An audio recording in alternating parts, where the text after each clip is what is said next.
Budweiser Gardens in London, Ontario. Big game tonight. It's the London Lightning playing host to the Niagara River Lions, and you could consider the Budweiser Gardens lightning in the bottle. Here's what I'll tell you. This is why I think it's lightning in the bottle, because it's quite rare to beat the Lightning at their own home court. The River Lions have already done that one time, and that was at opening night. And that's where we begin with this story as we welcome you to Knockstrom.tv for the Knockstrom pregame. This is Aaron Sanders bringing it to you. Let's break down the stats and the facts of the matter. Already, as you know, the London Lightning have been on a tear lately. They lead in division with wins, of course. They are 8-3 at the top of the division. The River Lions, however, still finding their groove. They're at 4-5, and they are third in the division. But the Lightning seem to have the upper hand in this advantage when you look down at the stats. 112 points per game 112 points per game for them. And on the other hand, for the River Lions, beating the 100 mark at 101 points per game. So you're going to have a triple-digit affair if you look down at the stats. And, of course, the assist game is very strong, too. 24-21 in favor of the Lightning. But here's one statistic that the River Lions will get the Lightning at, and it's one of the key factors to tonight's game. The River Lions shoot 47%. As for the Lightning, they shoot 46%. But one big element coming in for the Lightning, this happened this week, the signing and the return of the big dog, Marvin Phillips. His first game at Budweiser Garden in nearly a year and a half. He put in minimal minutes into the game against Kitchener-Waterloo. Now he looks to take over this game on this Budweiser Garden floor. And, of course, thousands of fans here in London would like to see him do a lot of work. But, of course, a lot is riding on Royce White and everyone else, too. As you all know, the last few weeks, Royce White has had a monster game, averaging triple-doubles right then and there. But then, of course, you go over to Julian Boyd, who is a sharpshooter that supplies the damage as well. The River Lions, on the other hand, they have Sammy Zaglinski and Logan Stutz, the 1-2 punch. They really have to look into that. For the Lightning, all they got to do is secure the post as much as they can, make sure they win in defensive rebounds. For the River Lions, make the Lightning play defense outside and force them to uncomfortable shots. That's how these two teams have to do it. That's the key of the game. I'll see you folks at the Knockstrom halftime, but now we're going to go upstairs. John and Chris will have the call, but first, O Canada and the starting lineups done by public address voice of the Lightning, Mike DeLuhe. We'll be back in just a moment.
welcome sports fans to the Budweiser Gardens here on Saturday night. Niagara versus the London Lightning. I'm John Van Houweling, along with my partner Chris Croucher. I'll call the play-by-play, and Chris will be full of details tonight, as he usually is. Lots of knowledge on his part for stats and player profiles. So this is Fanshawe night tonight, Chris. It sure is, and as a Fanshawe alumni myself, I'm pretty proud to see the jerseys that the London Lightning are going to be wearing tonight, honoring Fanshaw's 50th anniversary, and they're looking pretty good, John. They are. I like the colors. I'm a double Fanshawe graduate, by the way. Went there early and went there late. So always glad to have that education from Fanshawe College. So we're just listening to some opening ceremonies. There'll be some player introductions coming up as well. And here are some of the Fanshawe officials and professionals, I'm sure, and admin staff. And yes, some familiar names from Fanshawe basketball. Absolutely. Former Canadian champions. Yes, he was also part of that, part of the London Lightning. The ownership here, part of Fanshaw's history.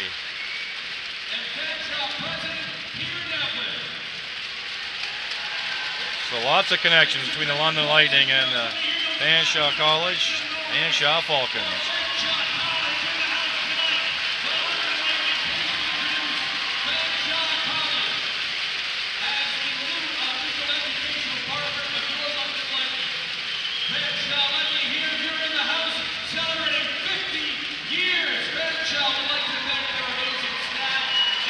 And of course, Fanshaw's had a good team for a number of years now in the men's basketball and women's basketball.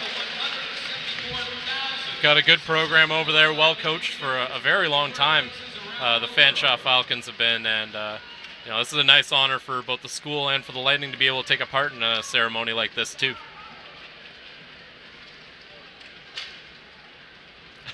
I guess I got to bunch together a bit more. Taking picture at half. So we have the upcoming game between Niagara River Lions, who are 4-5 for the year, winners of the last two games, and the London Lightning, who are 8-3 and well ahead in their division at the moment. They are the only team that is above 500 in the division. The rest of the teams are below 500, with Niagara at second place at 4-5. Lots of games to go in the season yet.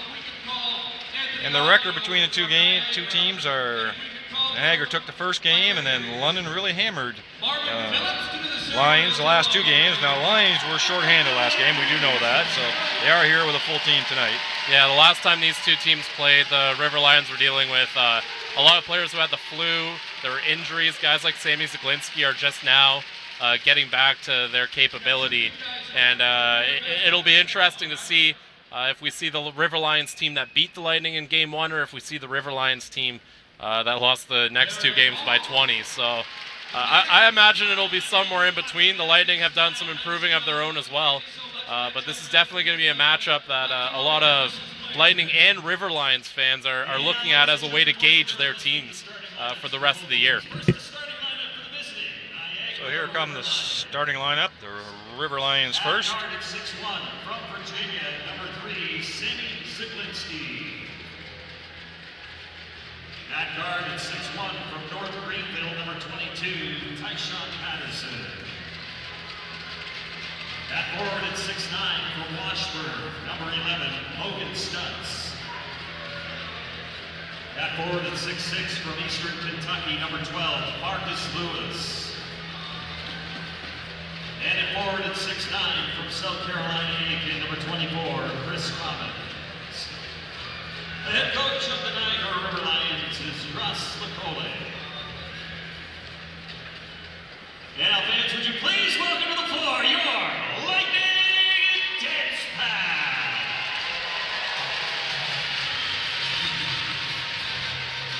Yeah, baby. How you doing, great people? Sorry, but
Okay, I think we're just about ready for the game, Chris.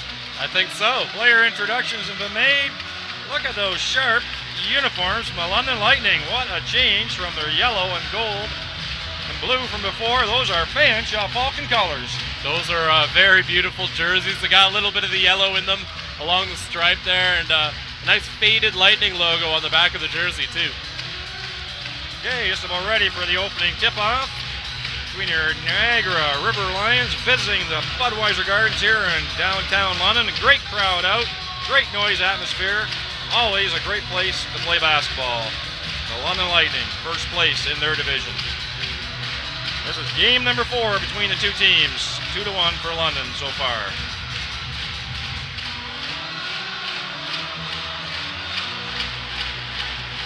Opening tip-off won by Mr. Chris Commons.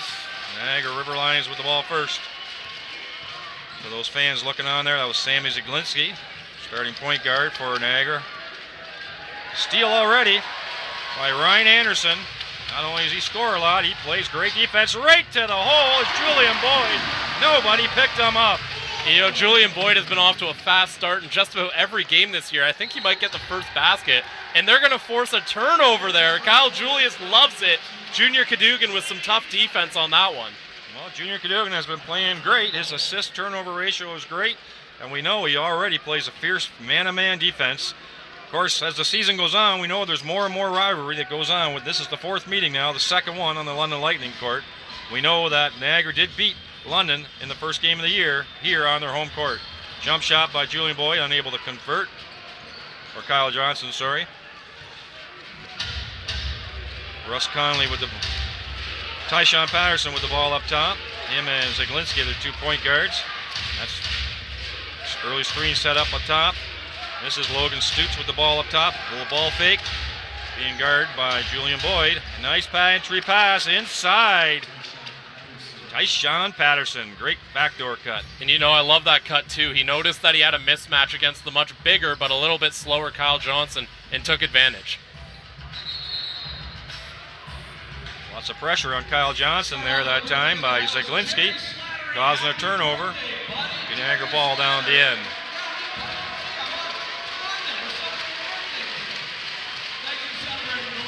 Zaglinski being hounded by Junior Cadogan. We know Junior Cadogan, he's a physical player as well. Got good size and good quickness in the turnover by Boyd. Great bounce pass. And a flush by Julian Boyd. The key to that was the bounce pass. If he had just passed it straight, I think the defender was in the lane. Great finish by London Lightning. And again, this is exactly the type of start Kyle Julius is looking for in this game. Hard, intense basketball and getting out there in transition. This is looking good so far. Looks like a hand check there on Junior Cadogan. 2 turnovers by Niagara already. Both forced by Junior Cadogan on the pressure. You know, I'm not sure who's more into this game right now. The players are Kyle Julius. He's been all over that sideline. He's been very animated there. I agree with that. Bit of a mismatch here with Johnson on Zaglinski. Wide open shot for the big guy. That was Chris Commons. He can make that shot, but I think that was about a step out of his range, and he's on his back foot, so not a high percentage shot. Yeah, it's not great selection by the veteran there, but Chris Commons is one of those guys who can stretch the floor with that 3-point shot. He's a bit of a stretch forward there, and that's not a shot you want to keep giving him, although that one was well contested. First touch for Royce White. We know his passing skills, and the big beneficiary, of course, has been Julian Boyd, unable to convert that jump shot. Niagara coming fast and hard to the hoop. Defender was there, but a little too much body on a block underneath. But Niagara Falls pushing the ball up the court with Zaglinski. Pushing it to Tyshawn Patterson, who's going to be shooting 2. You know, Patterson, an interesting guy. Of course, he played for the London Lightning, Coach Julius, last year, and had a pretty good rookie year, although he started to fade around the end of the season. This year, he's been off to a pretty torrid pace with the Niagara River Lions, far outscoring some of the numbers he had during those later games. So he's been given a bit of an opportunity he didn't have in London to be a starter and to really try to pile up the points. Now, a lot of nights it's worked, but you got to make your free throws, kids. And he gets his own rebound off a tip from Stutz. Ball up top to Commons again. This is Tyshawn Patterson looking for it. Good defense by White that time.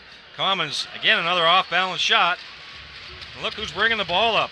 Every man on the London Lightning seems they can dribble. That was Boyd, now it's White. White going to the hole, left hand, down!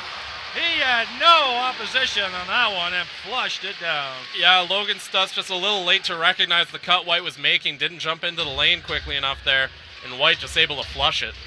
Zaglinski with the ball trying to probe the defense. Stutes keeping the ball up high. That was a block by White from the backside. I thought Stutes did a great job catching that ball and keeping it high, but White outsmarted him, blocked that shot. And you know, last time these guys played, Stutz and White really battled it out, and it's interesting to watch that matchup. Of course, Stutz more of the tricky, clever type of forward, and White a little bit more powerful and tries to kind of run right through you to the rim. So it'll be interesting to watch those guys match up.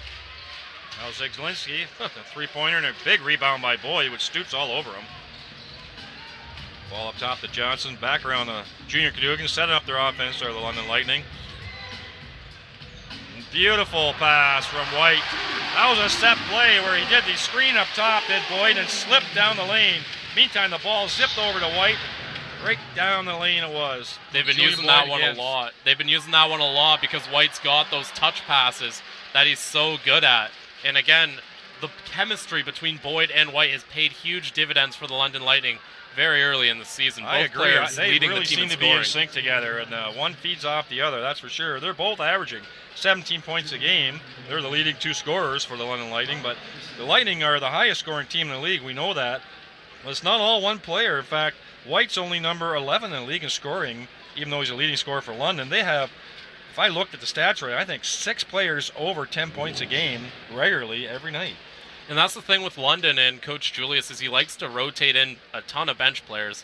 And with London, they've always had an identity of depth. And so they don't necessarily need that guy who's going to go out and average, 25 points a game because they've got 6 guys who could do it on any given night. I agree with you. I'm really wondering where, not that I just agree, but I think Marvin Phillips is a great pickup for the London Lightning, but how is he going to fit in under this rotation? And you and I were talking about that. All the talent in the world, we know that. Where is his playing time going to come from?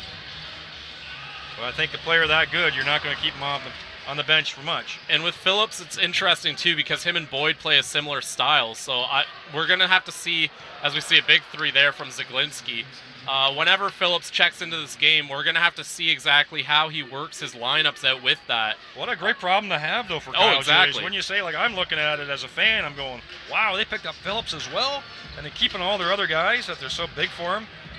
So finding playing time is going to be the coach's concern. That's Julian Boyd, step back jump shot, and he gets a friendly bounce. He is off to a hot start. Zaglinski busting to the hole, unable to convert left-handed, no foul called. Good defense by London, challenging that. White bringing the ball up again. And he's got a wide open 3, which he does not take. He gives it to the hot hand, and he's right. Julian Boyd puts it in. And Great another job. assist for White. Great job to recognize the hot hand, and just like that, Julian Boyd is at 10 points in the game already. Well, White so was he's wide doing a open fair at amount plenty of scoring. time, but he still looked for him.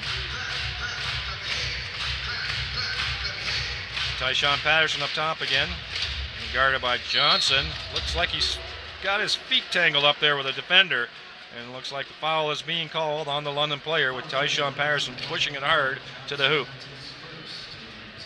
That was Johnson, that's his first. They'll be going to the line. 13-5, 7 minutes left in this first quarter. Fairly high-paced game so far. Well, both teams do love to run the floor, but I don't know if that's exactly what Niagara's looking to do early in this game, knowing that London likes to do that. And we've seen London so far command the pace, and that's part of why Niagara's struggling a bit. And that's another missed free throw from Patterson. Stutes uncharacteristically misses that short one. So the leading scorer for Niagara River Lions is on the floor now, Marcus Lewis. Great body control. Again, they go to Julian Boyd with his physical presence underneath, plus his touch outside. He is just a handful to guard. And the speed and footwork of both Boyd and White in the post is going to be difficult for Stutz as a defender. And already we see Marvin Phillips back in the game. Big As the round of fans. applause for Yeah. Phillips. What a great substitution, and that's coming in for White, no less.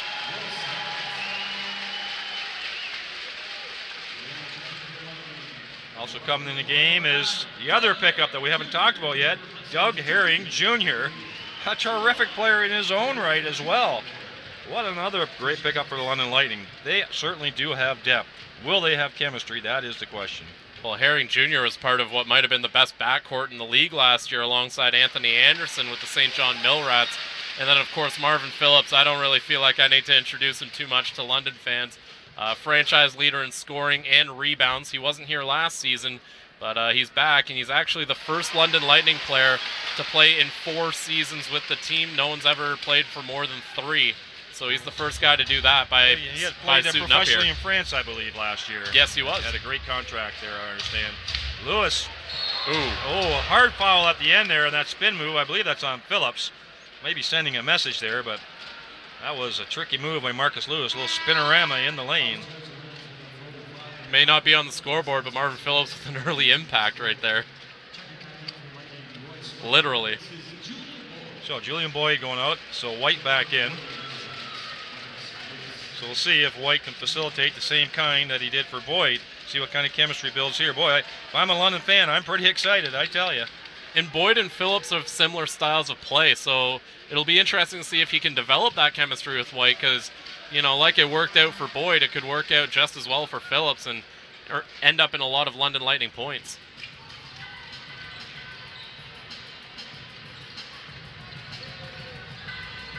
Phillips with the ball in the corner, getting double teamed right away. Kicks it out to the corner for a long 3 by Ryan Anderson, who is the top 3-point leading scorer for the London Lightning, and he buries it from the corner. Again, Lewis with the ball up top. Good off the dribble. Double team coming up. Commons with the ball, quickly kicks it out to Lewis on the side, and unable to convert that 3. And Galinsky nearly stole the ball off of Royce White that time. Came from behind. Now, White's also the only player in the league that's averaging double digits in rebounds, 10 rebounds a game. I know Freeman's close behind him, familiar name to London fans as well, but White really contributing mightily in his first season here with the London Lightning. And here's Phillips with his first 3-pointer, unable to convert. He made his first one the other night. His first shot he took for a 3-pointer for London did go in against Kitchener-Waterloo, but not the one on the London floor tonight. That's Commons again with a nice little bounce pass. Unable to control that. It's Tyshawn Patterson. And I think Patterson's getting a little bit frustrated. He had Cadogan playing him physical earlier. Now London Lightning threw Ryan Anderson on him, who's a very long defender, and makes it very difficult for a guy like Patterson. So it seems like London's kind of keyed on Patterson as the guy to make sure you don't let him get going, because we've seen the momentum he can generate for a team. Even here in London, when he gets that shot rolling, when he gets hot, he can easily put up 10 points in a very short time. And so you want to make sure that you keep him kind of contained, and I think that's what London came out here looking to do, because we've seen a wide variety of defensive options used against him, and most of them are looking at using length against him, as we had Kyle Johnson earlier too. Yes, it looks like Niagara is trying to push the ball to the floor at every opportunity and trying to drive it to the hole. And London is looking to stymie that strategy. A couple hard fouls inside, a couple blocks as well. So really a battle of wills here of style. Niagara's driving offense, and as London, how are they adjusting towards it? I'm looking at that London Lightning, and I'm just looking at some of the physical characteristics. They got a lot of height throughout their lineup. Not necessarily somebody who's really tall, but there's very few drop-off in a lot of spots. A lot of players in the 6'5" to 6'9" range. Many of them can handle the ball off the dribble and shoot the ball as well, and that is tough to guard against. Yeah, they've got a particular style, and I think that style is to go, they usually go, you know, you've got your shorter guy at point guard, you've got your bigger guy at center, and then they just throw wing players right throughout the other 3 positions. And that length is giving fits to a team like Niagara, who've been leaning on Zaglinski and Patterson, both shorter guys. So no matter what happens, Niagara's going to have one of their shorter guys being defended by someone who has the length to frustrate them. And speaking of those wing players, we have another one of them coming in Joel Friesen here for the London Lightning. And again, good size as well. There's White up top with the ball. To the 3-point shooter. He got a bit of clipped on the shoulder there, but Phillips trying to put the ball back in off that rebound. Here's Sammy Zaglinski again, the main ball carrier. Driving to the hoop again is Niagara, and this time they're counting the conversion, the continuation. And again, that strategy of Niagara trying to drive it to the hoop. And London that time causing the foul. Yeah, and I really like that cut by Richard Amarty. We've seen him grow quite a bit, actually, since his first season with the Brampton A's in this league. And he's one of those guys that he's a Canadian player, and I think what's important for this league is not just attracting Canadian talent, but being able to develop it when you actually have it. And I think Amarty's one of those guys that can kind of hang their hat on as having developed him as a player. Phillips with the head fake, and the up and under, and where that assist come from? Royce White again. Great perimeter defense at the moment from London. This one there, nobody rotated that time as I say that. Open shot for Amarty, unable to convert to three. It's amazing how many times White has the ball in his hands before a shot gets taken on the London offense. Again, Niagara trying to push the ball. This is Kirk Williams Jr. up top with Zaglinski. Lewis on the wing on the other side, along with Amarty. Big screen by Williams. Again, dribble penetration, trying to dump it back out for the open shot. Unable to convert again is Niagara. Their three-point shooting has deserted them a bit. Nice bounce pass. And can they able to finish that is Doug Herring Jr., which was a great feed. And Zaglinski turns the ball over again, dribbles right into traffic. Somehow or other, he got it to Lewis. Lewis kicks the ball back out to Tyshawn Patterson. Way up top is Amarty for another three-point attempt, unable to convert. And White with the rebound. I'm not sure what Niagara's doing. It's only the first quarter. You don't need to start chucking threes this early in the game. White swinging the ball again into Phillips. Little fadeaway that time. And he converts, gets the friendly bounce. We know he can make that shot, but he hasn't played much this year, so he's a little rusty, but doesn't look like it's going to take long to come back. Well, those kind of plays are Marvin Phillips' bread and butter, and I mean, it's just like riding a bike, scoring here in Budweiser Gardens for him. That's a push off by Lewis. Extended his arm. Great footwork by Ryan Anderson that time to stay ahead of the offensive player and to gain that charge. And again, another turnover by Niagara. That's at least a half a dozen, I'm thinking. Take a look at the stats there, see what they got. We're got it. Stay on top of it, I am. Yes, just counting it sort of my head as it goes, you know. But yeah, that's a big effect so far. On the Lightning, I think I've only had one or two, I believe. Only one for the Lightning, and again, that's the sixth in only the 9 minutes of play for the Niagara River Lions. It's Herring Jr. running the offense. This is Anderson up top. Swings the ball quickly to Joel Friesen shooting the ball. He makes the three, his first shot of the game. What a lot of weapons for the London Lightning.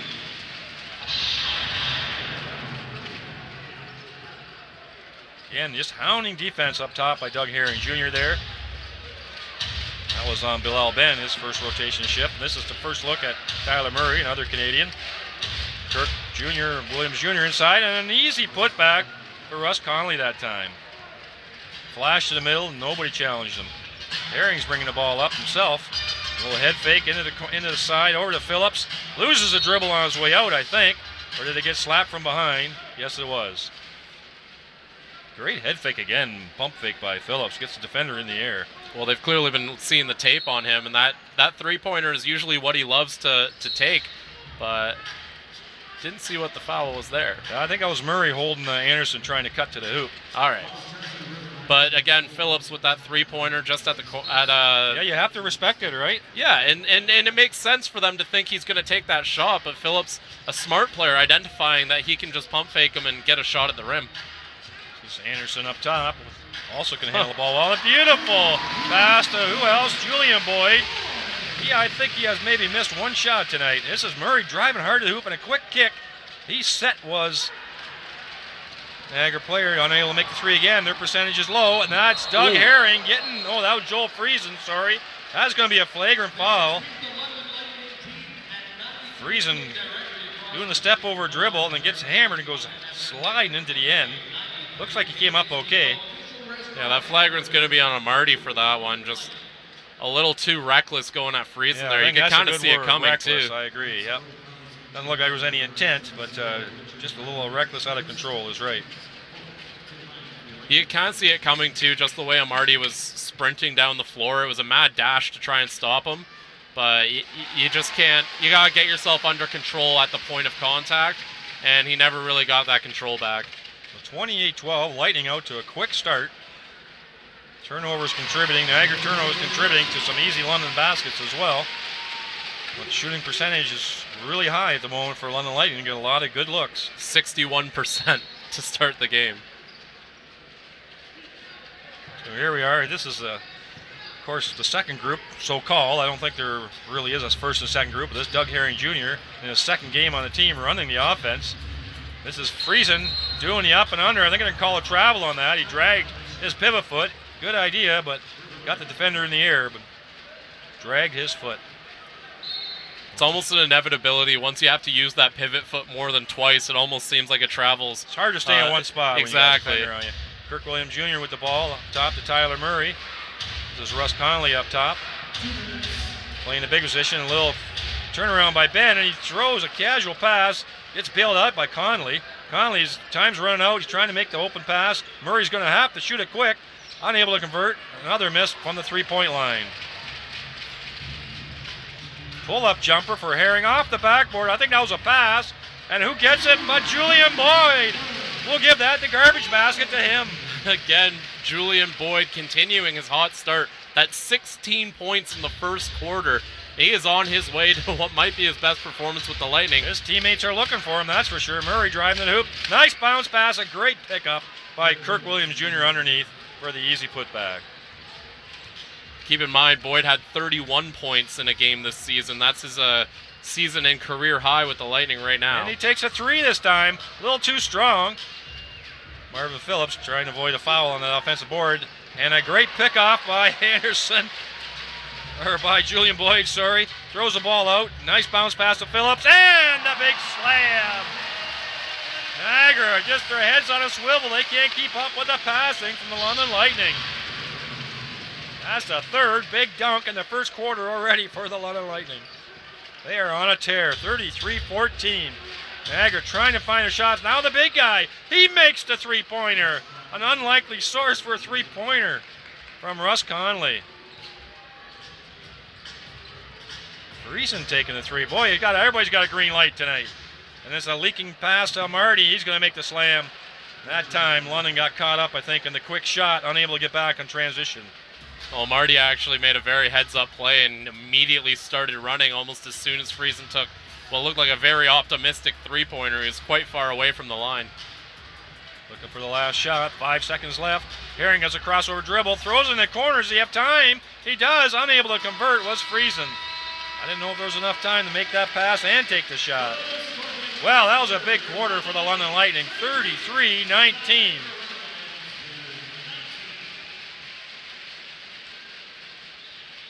Well, that was entertaining for the fans. It was entertaining for us. I know we had a heck of a time keeping up with that pace of that game. Well, lots of shot attempts. Lots of back and forth. In fact, London Lightning took 23 shots in that quarter and shot a blistering 56%, including 28% from three-point land. They're not going to like that. That number was higher before those Joel Friesen misses there. But again, the turnovers really are telling the story. It's 7 turnovers for the Niagara River Lions, 2 for the London Lightning. And that's been a big difference. London Lightning with 9 points off of turnovers, none for the Niagara River Lions. And I mean, if you're the London Lightning, a lot of their problem has been the first quarter has been great, and later in the game has been the issue, but that hasn't been the case anymore. So if you're the Niagara River Lions, it used to be like maybe the Lightning will choke in the fourth, but they're not doing that. So the River Lions are really in a tough spot here because they've got to kind of hope and pray that London's not able to extend this lead. Right now, it looks like they don't have an answer on the inside defensively because it seems like every London player who's wanted to go for or go to the rim has been able to. And then anytime that they haven't been able to, there's been an open man for three. So I don't know if it's communication on defense, but I don't know if it's just great passing from the London Lightning. But for whatever reason, 12 assists in that first quarter by the London Lightning, which is great considering. I really believe Niagara River Lions, their heads were on a swivel. They just couldn't keep up with the quick passing, the quick movement that London had for most of the possessions this game. So that stat has really changed then since earlier this year, where London was giving up more points in the fourth quarter. For the first half dozen games of the year, they were being outscored in the fourth quarter, even though they were winning their fair share of games. But that has changed. They are now moved up in the defensive rankings as well. They are now third in defense, the London Lightning are. Of course, they've been first in scoring all year, we know that. But their defense has definitely improved, so 14-point lead. We mentioned the passing. One of the things that's led to that is Niagara came out with zone defense for a lot of that quarter. And London was able to make those quick passes. When you make those quick passes, it means that there's going to be someone out of position within that zone defense. And that's what London's been able to take advantage of, whether it's someone getting inside because a player playing that zone went and overextended himself to the perimeter, or whether it's a guy collapsing when he really shouldn't have. The London Lightning have been able to take advantage of that and set up a lot of open opportunities with that. And a lot of teams seem to think that's the plan. We've seen a lot of zone defense against London.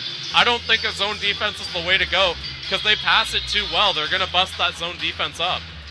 No, I think over the years it's shown the better the caliber of basketball, the less effective a zone is. You've got to be able to play man-to-man defense at a higher level. And if you need help, you need help. But you just can't win with a zone defense. Nice interior pass, unable to convert. Looks like a late foul call from the offside official. Royce White again being unselfish, had the wide open three, and his teammate was cutting to the back door for an easy putback. That was Kyle Johnson we're talking about. Well, White's only a 23% career, something like that, career shooter from three-point land. So he's not exactly a sniper from back there, but he can knock down the open one if you leave it for him. But he also is the guy who's more likely to take that open pass. That's why we've seen him open so many times. Because Niagara, they're willing to take their chances on the three, but if you leave that pass open, it's more often than not been 2 points against. Well, it's 2 or 3 times we've seen him wide open, and he elected to make a pass instead. Makes the second foul shot, extends the lead to 15. Zaglinski starting the second quarter for Niagara, along with Amarty and Kirk Williams Jr., Conley, as well as Ben. This is Herring on Zaglinski. A long three. They're still insisting on shooting a three, and well, if you can make it from that far, why not? But the percentage has not been high so far, but they're going to need some of those shots to go down to get back into this game. This is Boyd up top, the hot hand from the first quarter, 16 points. White again, directing traffic. And Boyd taking the long three, unable to convert that time. Didn't look like he was real set. Zaglinski bringing the ball up quickly with Friesen on him this time. Again, a taller defender on him, so always tough. White has to switch off, and now he's guarding Zaglinski. Zaglinski trying to get an open shot. Unable to convert. Throws it high for Conley. Great pair of hands. Friesen pushed him from underneath there. He did not have good defensive position, but Conley, good heads up. Just touched the ball up to the rim, and he's going to be shooting too. Well, the foul kind of bailed out the Niagara River line, or pardon me, kind of ended what was a good defensive possession for the Lightning. Russ Conley made a heck of a play to even have a shot at that. I thought he did great recovery there. Exactly. That ball was not thrown quite where he needed to be, but it still was going to be a tough shot, though, and I think with the push, you just kind of bail him out of having to make what would have been a very difficult shot. Well, he makes both of the free throws, cuts the lead down to 10. 2 quick basket, a quick three, and 2 foul shots. They're down to 10 points with the lead. Substitutions going on for Niagara. Keeping Conley on, though. I still see Stutz on the bench. So I should be saying Stutz. Yeah, I want to keep that straight. I get that mixed up sometimes with Stoots. Stutz. Stutz it is.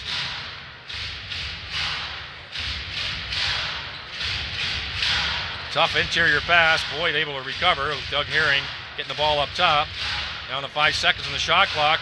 He's got nothing there. All kinds of traffic. And Boyd, another garbage basket. Grabs it.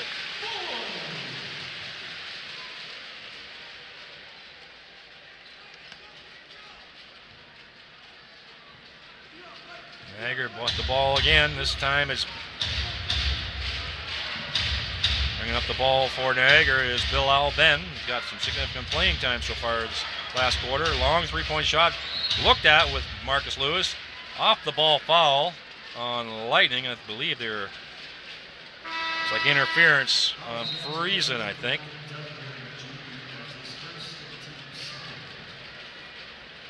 36-24 at the 10-minute mark of the second quarter. Sammy Zaglinski throwing the ball in. Junior Cadogan back on the floor to guard him.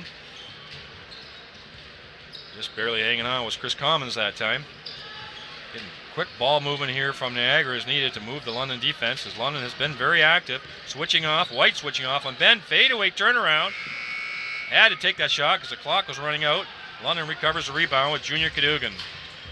Cadogan guarded by Ben. This is Kyle Johnson up top. Haven't heard too much from him yet in the scoring wise. This is White. Just goes right around the big guy. He can't keep up with the dribble. And an easy put back with his left hand. He's comfortable. Left or right is Royce White underneath the hoop. Zaglinski again with the ball. Looking for the big screen from his partners. Unable, another turnover. Long pass to Johnson. Can he put it up on a running layup? Unable to convert. A little off balance that time. Probably would have been better to take it back out and set up for a shot. Boyd nearly steals that. I think it still went off a Boyd. Did not deflect off a Ben, Niagara River Lions player. So that'll be Niagara's ball. And here comes last year's top scorer in the league, Logan Stutz. Scoring a bit down this year. I think the league has sort of caught up to what he's been doing. Of course, a lot of adjustments with his teammates as well. Well, he also had the flu, too. I think Yeah, that he really was sick cut for into a couple him. weeks there as well. We noticed that. Did not nearly have as much energy. Looks like he has a lot more tonight. Big screen up top. Zaglinski with the crossover dribble. Unable to put the entry pass in the Commons because White anticipated where it was going. And look at this big man bring the ball up. Nobody touching him again. And a lefty again. He puts it in. I don't think there's anyone on the roster for the Niagara River Lions who's really prepared to defend Royce White. We see him just outrun Chris Commons. And then on the other end, Logan Stutz not able to handle the size of Royce White. So it's going to be a challenge. Well, they're so afraid of his passing ability. They knew if they had stepped up to him, they would have just passed it to their man they were covering. But meantime, they let him get all the way to the hoop. And again with his left hand. He really is a special talent. I don't really think a player the likes of him has played in this league before. And he's a very incredible get for the London Lightning to have on their roster. 40-24 for the Lightning. Timeout call by Niagara River Lions by Coach Graz Lacoli. He's got to make some more adjustments. Slow down this London attack. 40 points already. We're not even a quarter of the way through the second quarter here. They were averaging on the year 112 points. They're going to surpass that tonight unless Niagara figures out how to straighten out their defense. I think it might just be matchup problems as well. They don't really have anyone who can match up with the London bigs. And then they've got a smaller backcourt, so they can't really match up with the size of London's wings. I totally agree with that. I see a lot of matchup problems for London opponents based on what I see for all the ball handling abilities by all the what I'm going to call bigs on London Lightning. There's nobody really on the London Lightning that can't bring the ball up the court. I'm trying to think of any player there that I say, well, no, I don't want him dribbling. Who would you say, no, don't bring the ball up? There's no one. Every one of them can bring the ball up. I think even with London, one of the things we saw as well is that when a guy like Garrett Williamson gets back, he's out with a hamstring injury. When a guy like Garrett Williamson gets back, he kind of plays point guard for them. So he'll be able to come in as a 6'5" guard and be that ball handler too. So this isn't even the biggest lineup that London has, and all of them are capable of playing many positions on the floor. Well, again, we see the strategy there of Lewis trying to drive it to the hole, drive between two players. That was called a blocking foul that time. I thought it was a bit of a weak call, but the referee called it. I think Lewis is just trying to make something happen out there. I think he is too. He is their leading scorer, and we have not heard much from him on the scoring side of it. London doing a good job keeping him off the rim. So Stutz up top. I think he gives the ball up a little too quickly sometimes. There's another shot by Zaglinski, and there he gets the ball. Unable to convert. And a late call. Foul on Ryan Anderson. Give credit to Stutz that time. Racing to the hoop, grabbing that basket, and leaping over everybody. With those trademark glasses, he is easily recognizable down on the court. Fans kind of giving it to him a bit, chanting Logan right now. Oh, I'd have him on my team anytime, I tell you that. Logan Stutz, absolutely. He makes both free throws. Quick outlet pass right off the basket. Cadogan going hard to the hoop. Strength of his body, able to keep it in the air and finishes. That was within 5 seconds down the floor and in the hoop. Off a free throw. Down low, this is Chris Commons. Backdoor Beauty cut, pass. and everybody turned their head. Bill Albendy with the easy conversion. So Cadogan, starting point guard for London Lightning. I say that. Well, Chris Commons went down on that foul. I thought he went down a bit easily, but a foul called on the screen. A little bit of a late call. Pretty sure you could count the seconds between the contact and when Commons actually fell there. I'm not sure what was happening there. It's still a foul. He ran into him. I just found the delayed reaction entertaining. That was, who went off the court on that foul? Looked like that was Julian Boyd, was it not? No, Boyd's still on the floor there, so that must have been Anderson. So up top, we've got long shot by Stutz, and again, not a high conversion rate by Niagara Lions, and forcibly going to the hoop and sticking with it. That time he got fouled. Who else but Royce White? He is just going to the hoop until somebody stops him, and nobody's stepping in his way. And again, guys like Commons, guys like Stutz, they aren't the most physical guys in the post, and a guy like Royce White, who he's only 6'8", but he's a large guy. You know, he's not someone that you can really play a little finesse with. He's someone who's gonna try and hit you right in the chest. And so if you're playing even a little bit, if you're backing off even slightly, Royce White's just gonna blow right by you. And I mean, no one on Niagara really has an answer for him right now. Well, he never looks rushed with the ball. It's almost like he's in slow motion, but he's not, of course. But he just has such great ball control, great handle on the ball for dribbling. Just freezes the defender. Stutz trying to set a screen, throws it in the corner to Tyshawn Patterson. Again, they're living and dying by the three here at Niagara, and so far they're dying by it. Great pass to White. Step over and a dunk! Oh. Wow, they are getting to the hoop at will, and I'm talking about White being able to get there any time he wants to. And I see what they're trying to do here. They're trying to get screens, see if they can get either Stutz or Zaglinski going right now. But again, just not able to convert when they do get those opportunities. And again, London pushing the ball as well. Trying to take it to the hoop. Oh, that's going to be an over and back. Grab that ball, otherwise that's going to be... Yeah, it's an over and back. Better have that than Niagara pick the ball up and go for an easy layup. Friesen a little bit frozen inside the key there. Sort of hesitated. Should have kept his dribble alive. So a turnover by London. Boyd going off the floor. And this time we've got our first look at Anthony Criswell coming in for Julian Boyd. This is Zaglinski again up top. Two Commons. Commons not taking the shot. Zaglinski trying to probe that defense, but unable. He's got the biggest guy in the court guarding him. That's going to be a foul. A reach-in foul there across the chest by Royce White. You know, one of the things that has been a problem for the London Lightning this season has been their fouls. We saw Ryan Anderson take his third foul and have to sit on the bench for a bit. Now it's Royce White's turn. He's going to have to take a seat. Marvin Phillips back into the game for him. That's kind of been, I don't want to say Achilles' heel because they haven't really had too many problems with it, but one thing that you might want to look at as a potential flaw for the London Lightning is the fouls that they commit. And I'm kind of surprised we haven't seen as many teams try to just attack down low, because we mentioned the strength of this team is down low. Guys like Boyd, guys like Royce White. And I would, if I was a coach, I personally would be attacking those guys, get them some cheap fouls early, and then make them sit on the bench for a bit. And I think with a guy like Logan Stutz, who's struggling against a Royce White, I'd keep giving it to him and see if he can draw fouls. Nice lob pass to Phillips. Again, a high screen. Cadogan slides out the side, and Phillips goes to the rim, gets the easy putback. Well, beauty of London's team, of course, is their depth. And that was a great lead pass for Stutz, and that's what I think we need to see more of before they take any more three-pointers. They need to get Logan Stutz going in this game for them. I think he's the only one that can match up inside offensively for Niagara. Jump shot by Criswell that time. Stutz with the ball. This is Zaglinski trying to push it. Trying to take it to the hoop with a spin move. A little dump pass underneath. Looks like he didn't pass the ball in time. Came down.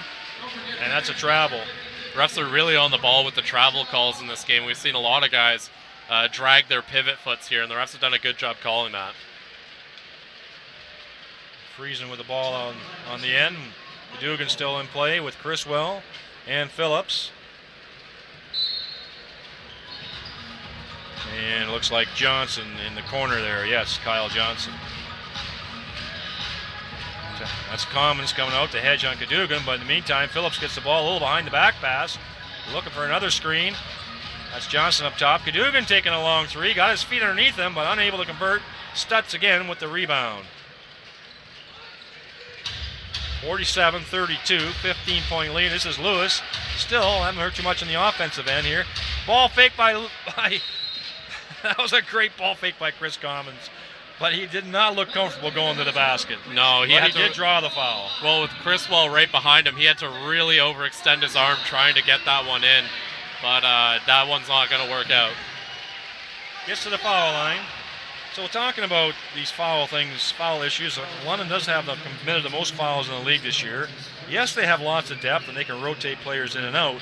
But I would think as the season goes on, those fouls are going to, in key games, are going to play a critical point in limiting the playing time maybe of some of their key players if they're not careful. I think both White and Boyd are averaging over 4 fouls a game.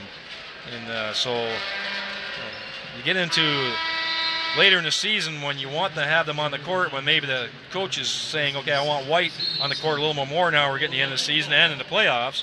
Foul trouble is going to be a dictating factor for the playing time. Well, it's how KW got back in that game on Thursday. London held a 15-point lead for much of the game, and KW got it within single digits rather quickly because of foul troubles and guys like Julian Boyd having to sit. That's Johnson with a jump shot. Interior rebound by Criswell, blocked by Commons that time. Here comes Lewis with the ball up top to Tyshawn with a turn step over. That looked like a travel. Robin Stutz with the ball fake. A little bit of a tough pass for Commons to grab. And London Lightning are running the floor. And that's Kyle Johnson high up in the air with the easy putback. Great job to keep his composure, even though he had Tyshawn Patterson right there. That was one of those layups. Obviously it's a layup. It's not too crazy difficult, but Kyle Johnson, that one was a lot harder than it looked. And nice drive by Lewis that time, cupping that ball, protecting it from being stripped. Stutz coming down, make sure it was going into the hoop. Cadogan up top, hedged again by Commons. Bit of a mismatch when that happens. It's again a mismatch with Commons. Passing the ball inside to Criswell, the spin around move. Nice defense by Stutz that time, able to force him into a poor shot. And this is Lewis, who's running the floor, but Stutz getting the ball on the run. Again, I think he should be taking it to the hoop himself, being a little more selfish. He is the only one that's really regularly able to generate offense that I see so far on Niagara's team. Another foul committed by the Lightning. They're well over the limit in this quarter. So Stutz going to the line. Not sure if anyone other than Stutz realizes it's a shooting foul. He did pass the ball off, yes. Even the refs thinks he should have shot it. Makes first one again. So far he's keeping him around with his foul shooting. And makes the second one. Closes the gap to 13 points, 12 points, 49-37. And pardon me, the reason and he's wondering why he's coming off. You can see him like, why are you taking me off, coach? I got a good thing going here. And I don't disagree. I made a little error there. I don't think it was a shooting foul, but because the Lightning are over the limit, that's why I went to the line there. That makes a lot more sense. I knew they were over the limit, so that's really what caused it. Dangerous pass for Phillips. Able to recover. Tipped out of bounds that time by Kirk Williams Jr. Good recovery on him to deny that pass in the corner for the wide open three. Well, the coach must have his reason for taking Stutz off. I am somewhat at a quandary why. He was going great guns. I thought he was doing a great job for his team generating shots, getting open looks. But there is a whole second half to play as well. This is Johnson up top. Kyle, that is. Pulls it up for a three. I'm able to convert that time. But a big rebound by who else? Again, Julian Boyd. That gives him 20 points in the half. Just a great performance from one of London's leading scorers. He has got at least 3 baskets off of offensive rebounds, garbage points I call them sometimes, but you got to work hard to get garbage points, so they're not easy. He has worked for all of those and has converted as well. Step back shot, that's Kyle Johnson, a bit of an awkward rebound. I don't see the Niagara coming back quickly on defense, and Junior Cadogan takes and makes him pay for it. 3 guys guarding Kyle Johnson in the corner here, nobody hustling back. Cadogan taking it hard to the hoop. gets fouled, going to the foul line. Yeah, and I'm not sure why 3 guys felt they needed to cover Kyle Johnson there. I mean, he's not going to be shooting it from the other side of the court. Exactly. So just a little bit of a brain fart, so to speak, for the Niagara River Lions. Dugan makes his first.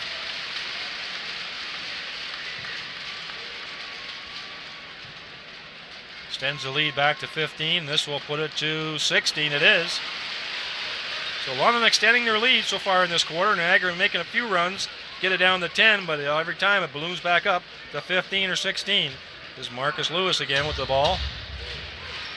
Looking for the bounce pass and the give and go, or so the screen and go, I should say.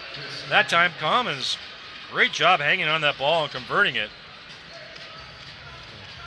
So setting the screen and then slipping to the hoop. That was a nice bounce pass by Lewis that time. Cadogan up top with the ball. Flies all the way in the corner. There's no way Friesen's going to get that one. That's a tough pass. With Kirk Williams Jr. right in the line of the pass. So turnover by London. They haven't had too many this half. But that one there goes back to Niagara. And again, Lewis up top with the ball. Early screen by Commons. Last time, Lewis trying to get to the hoop with the spin. Trying to go off. Unable to convert. That was a great defense by Joel Friesen that time. Staying with that spin move. Again, just nothing really going for the River Lions. They're barking at the refs right now. They're asking that. They thought maybe the shot got blocked or tipped. I did not see that. I thought he shot it right out of his hand, right out of bounds. So it's going to be London ball, I believe. It is, yes. So Phillips with the ball down low over to Cadogan. Tyshawn Patterson. Like I said, Cadogan's smallest guy in the London Lightning, but he still is a lot bigger than whoever's guarded to him. In this case, Tyshawn Patterson. Friesen up top. Long shot by Boyd, who does have the hot hand. Oh, and man. it continues. He is, I don't know if he's unconscious, but he's sure shooting like he is. Oh, man, Julian Boyd. And I think what's even more impressive is this is coming off of an extended stay on the bench. He was on the bench for quite a bit, just letting other guys get some minutes with this lead. And he comes right back in. He's just as hard as he was when he left. So Julian Boyd having an incredible game. That's 23 points for him now for the London Lightning.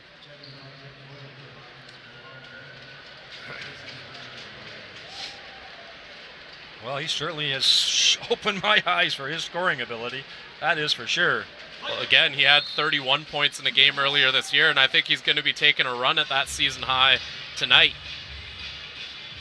Johnson up top. That time, Boyd giving the ball up. Cadogan taking the ball to the hoop and a little floater, unable to convert, but he's staying with. Who's in there but Boyd again?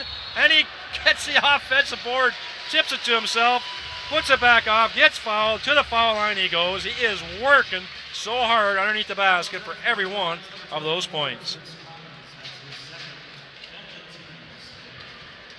And again, his impact right now, considering, we've been talking a lot about the chemistry he and Royce White have, but Royce White and him haven't really been playing a ton in this quarter, and I think that speaks to how good a player Boyd is himself and his ability to put up points. Obviously, the chemistry with Royce White helps him a lot when White's on the floor, but Boyd's a heck of a talent in his own right, and he's been able to put up a lot of points with White on the bench. I totally agree. Like, White's going to make everybody better around him anyway, and Boyd's been a big beneficiary this year, but he is definitely coming into his own, showing a great skill set, not only shooting-wise, but just physically battling under the boards for those offensive boards. He has just got a nose for the ball. Minute 38 left, 58-39, extended to 19 points based on Boyd's exploits there.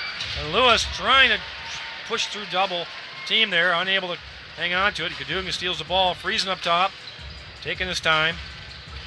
Looking again, this is Kyle Johnson. They're trying to find Boyd. Trying to find Boyd, he's going to the hoop. Unable to convert, that's Phillip, good ball fake. Is he going to make that three? He gets the friendly bounce, and he makes it. His teammates are grinning at him. Nice high five from Julian Boyd from Marvin Phillips. And right now, Niagara back on their heels, unable to find any solution on the offensive end. I really noticed a difference when Logan Stutz went off the floor. They really are struggling to score. Lewis pushing the ball in the corner. Williams, an air ball. They are struggling from threes. Now, like I said, they're living and dying by threes, and right now they're dying. 61-39, Cadogan fouled at midcourt. He's going to be going to the line, I believe. No, they're going to get the ball in the court. They had a foul to give yet. before they reach the limit.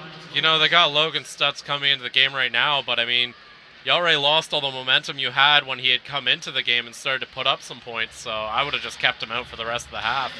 Well, I mean, just 50 seconds. Based on what I'm seeing for offensive options, and we know he's back healthy, so he hasn't played a lot, you know, over the last few weeks. Well, at least when we saw him a couple weeks ago. So must have some legs underneath him. He's got not so much playing time to wear him down. If I were the coach, I'd only take him out if he's absolutely gassed. I'd play him the whole second half. He's currently their leading scorer right now. Unfortunately, that number's only 8 points. This is Lewis. Now they're looking underneath. That was a good. The entry pass was not great. Stutz had fought hard for a position. Just unfortunately couldn't hang on to that. But I think that's exactly what they did there. Is what Niagara needs to keep doing until London figures out how to stop it. Playing for the last shot pretty well. Shot clock and the score clock are pretty well the same. Boyd up top. Junior Cadogan up top now with the ball with Kirk Williams Jr. A lot of hand checking going on there. Not called. Boyd with the shot again. Unable to convert that time. And his last second attempt by Niagara, unable to convert. 61-39. 61 points in the first half. About almost half of them scored by, seems like, Julian Boyd. So Niagara got to go back in the dressing room and figure out what they got to do, first of all, on the defensive end, and second of all, what they got to do to get jump-started on offense. So we'll throw it over to our halftime crew. Aaron Sanders down there. Aaron Sanders down there. That's what I was looking for. See if he was down there. So we'll be back after the first half. Or look us up on the web at batterbus.com. Travel safely in style and comfort like the London Lightning with Batterbus. Some such gift starts here. Where a Canadian YMCA instructor. All right, the Lightning coming out of the gate, 61-39, and what has been going the Lightning's way so far. We're at the Knoxham halftime courtside. This is Aaron Sanders bringing it to you. And first off, let's talk about the Lightning quick reaction. The Lightning is common to give into at the early goings in the first half. We see some great cuts and some great entry pass to Royce White and Julian Boyd as well. They were the ones that connected really early. And of course, Ryan Anderson played very subliminal so far. But of course, when you talk about the Lightning and what they have done this week, you cannot talk about them without mentioning the big effort that the big dog Marvin Phillips gave so far in his first game back at Bud Gardens. It's only his second game back with the Lightning, but Marvin Phillips has really done it well so far. Number 45, that's his game. 11 points so far, 2 rebounds and 2 assists going to his name. Game's leading scorer, no surprise, Julian Boyd. He leads all in points, rebounds, and assists, 25, 8, and 5 so far. And the Lightning shooting, as expected, really well at the field goals line. Well, yeah, field goals, 48% compared to the River Lions 36, but you got to give some more credit to the River Lions too. They're not giving up. The problem was they did not react to the quick transition game from the London Lightning well, but who's keeping them in there? Well, of course, Logan Stutz, 8 points and 6 rebounds along to his name. Marcus Lewis adding to the assist department with 3. But Chris Commons, too, he's putting on a little bit more of a display so far. He may not be doing as well in the points department, but he is doing really well off ball. Not only on the off-ball rotation, but as well breaking away from certain picks and everything, being able to set up not only Logan Stutz, but pretty much anybody else in the River Lions team to set up for great shots, because all they can rely on right now is good quality shots. There were plenty of times where they had a good shot at the 3, but they could not go. And that's been the story most of the time. They are 3 for 16 at the three-point line. That is 18%, folks. Compared to the London Lightning, they're shooting 30%. The River Lions have only made 3. The London Lightning has only made 4 threes because their game is basically based off post-game, as it has been throughout the whole season ever since acquiring Royce White. You add a lot to this London Lightning arsenal like the big guys. You got to expect damage like this. But the River Lions, like I said, they're coming off two good game-winning streaks going on. So they have to do a lot of recovery in order to come back to this game. They have done it. They're the only team so far to beat this London Lightning team at the Budweiser Gardens. And we realize we're not the only game in town. We also got the Halifax Hurricanes playing host to the Windsor Express. Of course, Halifax, as most of you know, a few nights ago picked up their first loss to the St. John Riptide in overtime. It took overtime to do it, and it happened at Scotiabank Place, as well as this game going on. Halifax leading the Windsor Express 86-80. It's quite weird talking about a Windsor Express recap and not covering them at the same time, but you know what? That's what happens when one team's on the road and the other team is right at home. Halifax doing it justice, shooting 48% from the field. Windsor Express keeping a fair game with them, 43%. Main game right now, game's leading scorer Warren Ward is 21 points. Quan Zimmerman's leading for Halifax with 16 points at the present time. But all matters come into the rebounding game. Everybody's keeping a main close attention to it, 47-45. Windsor's keeping it real close despite them dropping by 6 points right now. Halifax, they're pretty comfortable. They play back-to-back home games during the weekend, but as for the Windsor Express, they really have to pack it up and call it a night very soon because tomorrow they will go to Sydney to play against the Cape Breton Highlanders. That's going on for this game, and now we quickly go to second half tips. If you're the London Lightning, you keep that transition game going on. You are beating Niagara really well. They cannot finish and fill in their weak side as quick as they can. That's why you got Royce White and Julian Boyd delivering a lot of points outside and scooping it inside. That's the entry passes. That's where Niagara have to be smart about. They really have to start phasing into the transition game so they could play London at their own game and finally create a tempo. So the River Lions to get back into this one, and they have to rely on Chris Commons a lot. I mentioned earlier he was really great off ball. Give the ball to him. Make sure you're set for his great passes. Make sure you go inside. And if Chris Commons got to go for a point, let him do it. Give him those opportunities. So let Chris Commons get into his phase of things, phase in the transition game. And for the London Lightning, keep on playing your transition game, but just be careful of the fouls because that is one common factor for pretty much all these teams in the NBLC. They don't want their big guys going out and expect the little guys, the guards, to take in all over. Some of them do. But this is a London Lightning team, as we mentioned over and over again, that is so focused into a forward game and a great post game. The River Lions, they have to pick up on it, but they're doing not bad despite scoring 39 so far at halftime.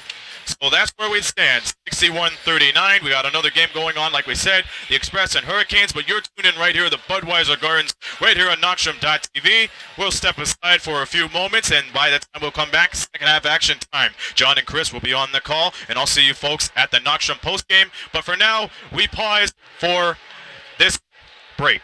We'll be back right after this.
Okay, welcome back, sports fans, to the Budweiser Gardens here between the match between the Niagara River Lions and the London Lightning.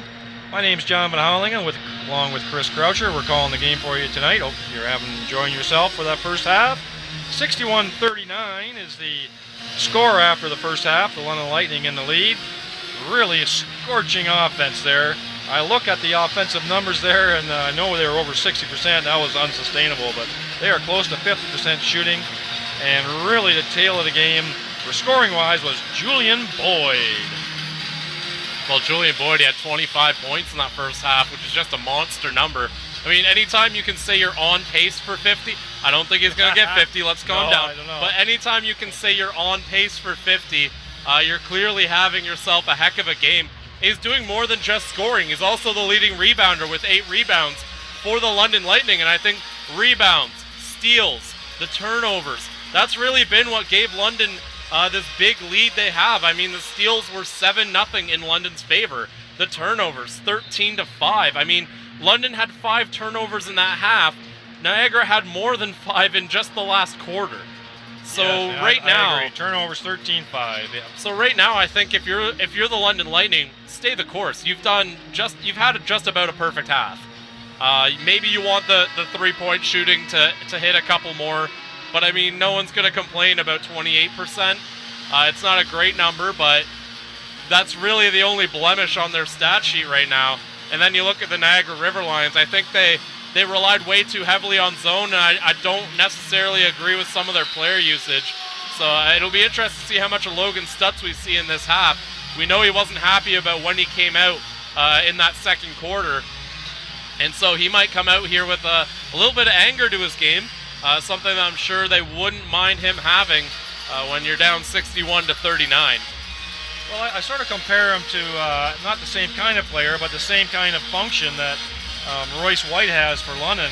Anytime White's on the floor, the offense sort of goes through him. Doesn't mean he's scoring, but the ball goes through him and things happen. I think that needs to happen with Niagara. The ball needs to go through Stutz. He has to at least touch it once.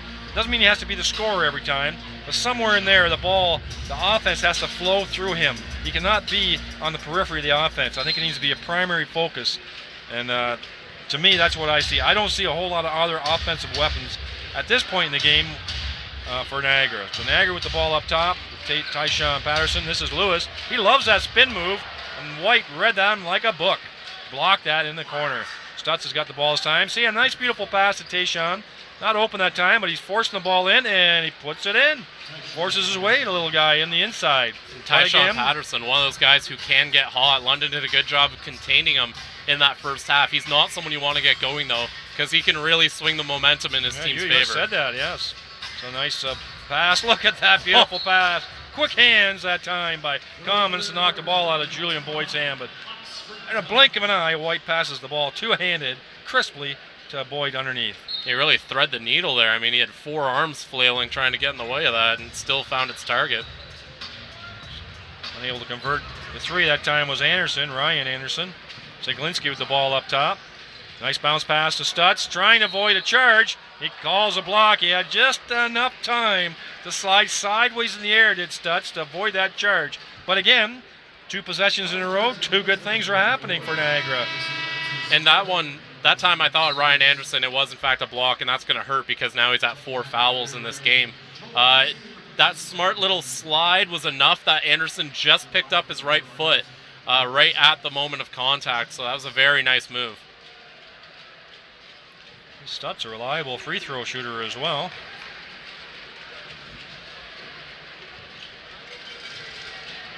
He's 4 for 4 in the first half, and now 6 for 6. Cadogan with the ball, bringing it up, so it looks like Anderson had to go off quickly, so Friesen came in. This is sort of what the lineup was starting at the first half, or the first part of the game. Again to Boyd, and a soft touch at the rim.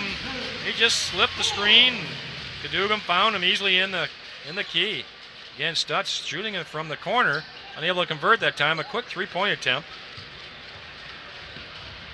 White just holding him off physically, unable to convert that time off the backboard. Commons cannot hang on to it for the defensive board. But think White thought there might have been a foul on Stutz that time, but he was just holding him off. Stutz could not get around him to get position. Chris Commons, I think, getting a warning here from the ref about, I guess, how animated he's getting in terms of how he feels about the calls.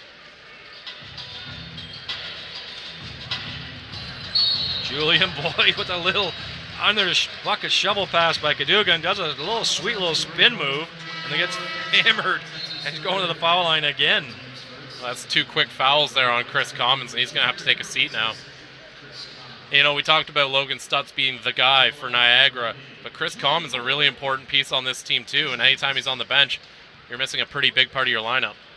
Yes, he has also struggled this game to make an impact for Niagara, and they do need him on a regular basis to play well for them.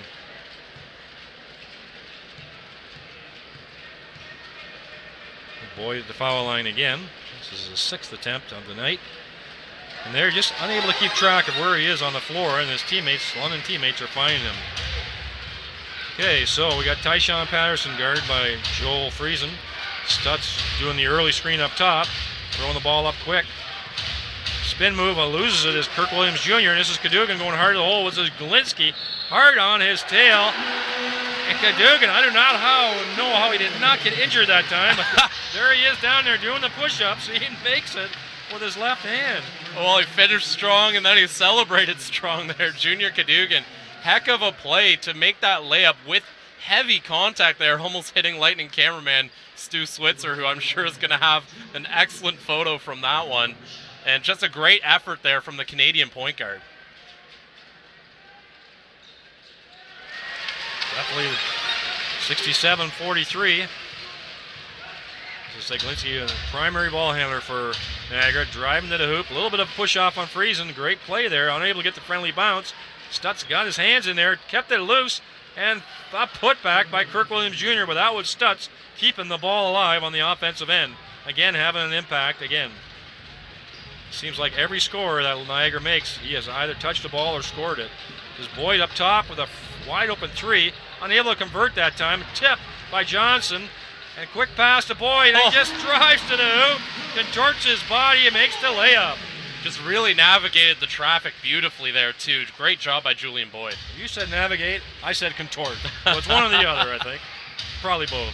Stutz with the ball up top, with his long first step, taking a bit of a long defensive by White was good, and Stutz got the ball back somehow, not sure. Cadogan trying to keep the ball in bounds and went on the line there. Bit of a scrambly play all in all down there. Well, I think Junior Cadogan's gotten to know each baseline pretty well now as he introduced himself to some new fans on the other side of the court. He's been down the hardwood a few times tonight. Kirk Williams Jr. quickly in the game for Chris Commons because of his foul trouble. Galinsky with the step back 3 again. Not a real great look by Niagara. Cadogan with the ball up top. Galinsky on top with him. Boyd comes set the early screen, sliding to the hole again. Cadogan behind the back. This time White slides it to the side. Friesen with a wide open 3, unable to convert. That's Boyd tipping the ball to Friesen. Friesen trying to do a little too much underneath there. He should have just taken it to the hoop himself. Yeah, got a little fancy. He also had a kick-out option at the 3-point line. Okay, well, here's Conley coming in the game. He played well in the first half, I thought. Coming in for Kirk Williams Jr. that's now. Williams also a good scorer for Niagara, but not able to impact the game tonight. Tyshawn Patterson guarded closely by Joel Friesen.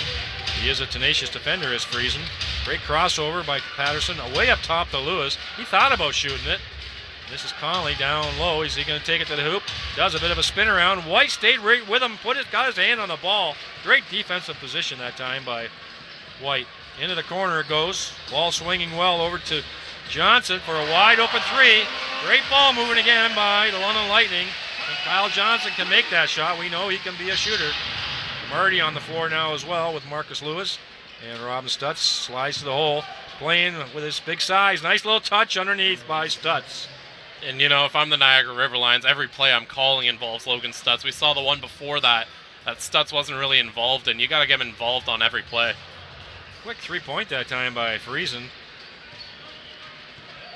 Bounces off the rim. Marty's got a wide open three. Nobody rotated to him, and he makes him pay for it. So 2 quick possessions by Niagara are converted, 72-50. And the coach, Kyle Julius, calls a quick timeout. He doesn't like what he's seeing. Some bad habits creeping in, I think, on the defensive end, and a little bit rushed on the offense, which wasn't needed. That extra pass by London is creating a lot of open shots. You know, Coach Julius is one of those attention to detail guys, so he knows his team's up 22, but he still is going to want to see some things fixed. We saw on defense just a little bit of heavy feet. They didn't really get to their positions quickly enough, and that's something he's going to try and correct here.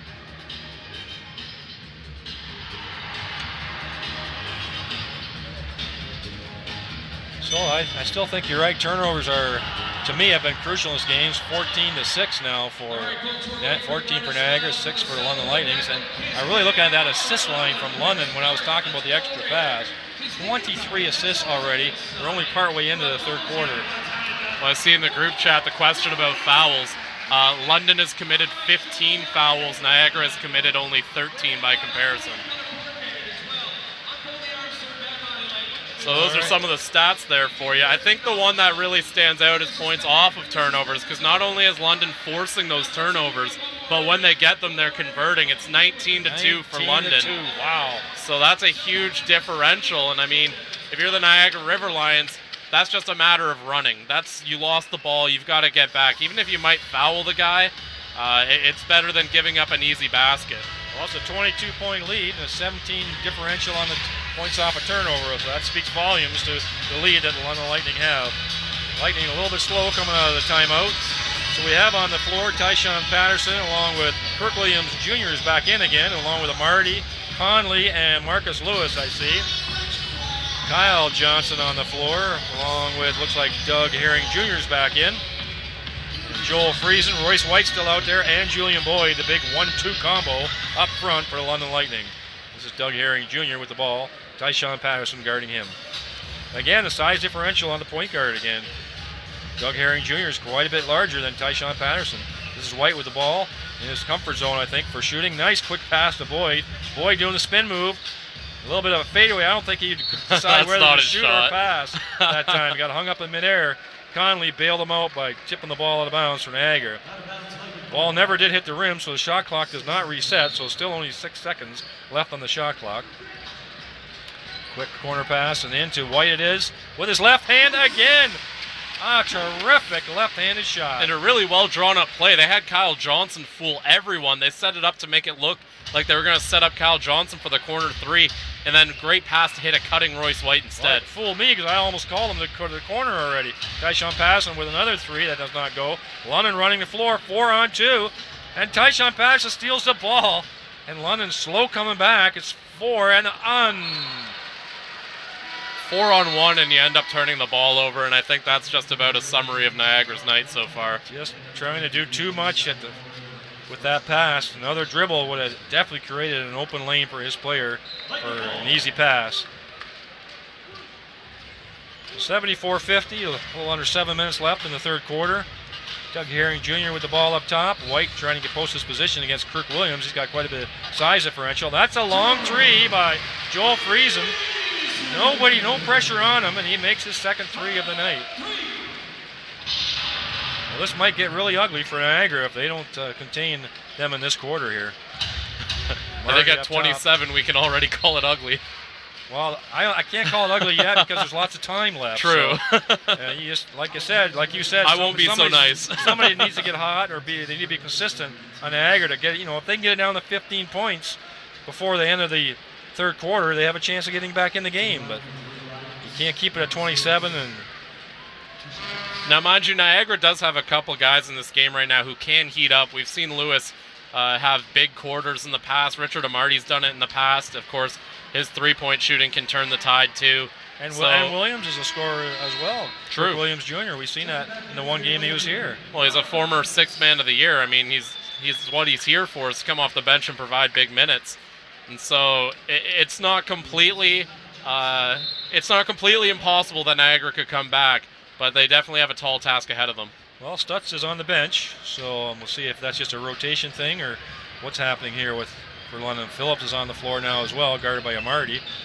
This is White again. Is he going to go with his left hand? And again, unstoppable left hand and strength in the key. And he's able to dribble all the way to the hoop again. Well, what a mismatch that he had to take advantage of with only Tyler Murray guarding him. Royce White able to identify and take that opportunity.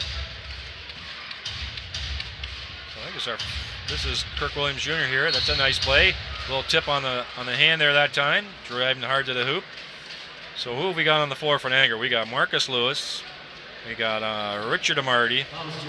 First look tonight at Josiah Moore, number 23.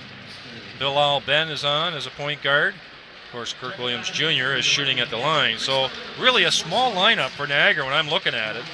What they're matching up against London is a very small lineup. I see White's going to the bench. So one of the bigs for London going down. Phillips coming back in. Boyd still on the floor. We got Anthony Criswell making his second appearance into the game. Number 22, of course, Doug Herring Jr. is the point guard. Number 9, along with Friesen. The lineups are set for you. Definitely Niagara playing small. See what they can make with it. Criswell with a wide open three. A little bit of a low trajectory there, unable to put that one down. Not exactly a natural looking three-point stroke from Criswell there. Marcus Lewis with a long three-point. And Amarty with the offensive board and a nice little bounce pass to Kirk Williams Jr. A little more energy shown by Niagara there in that possession. A little bit of full court pressure as well. This is Moore on Julian Boyd. Julian Boyd trying to dribble through two people. Looked like a push-off foul, I think, on Josiah Moore that time. An uncharacteristic kind of playing by Boyd there, trying to... I know the game's a bit out of hand. Sometimes habits creep into players trying to do things they normally don't do. Niagara has been, London's been passing the ball very well, especially on the second pass. They have had wide open shots tonight. Too bad you can't get a hockey assist, eh? The second pass. You know, sometimes I feel like that should be a stat in basketball because you'll see a lot of really great plays set up by that hockey assist, so to speak, you know? You know the one they always talk about with the Raptors there, what's his name? Kyle Lowry? No, the announcers, Jack Armstrong. And those guys, what they want is to see an assist. If you pass the ball to a guy and he gets fouled and he makes his first foul shot, you should get an assist. Because you passing the ball to put him in position where the guy fouled you. That's so fair. I'm going, sure, I don't disagree with that. Oh, that's a big ball fake by Joel Friesen, trying to get his leg out from underneath. The ball fake on Marcus Lewis ended up underneath Lewis. Nobody got hurt, I don't think.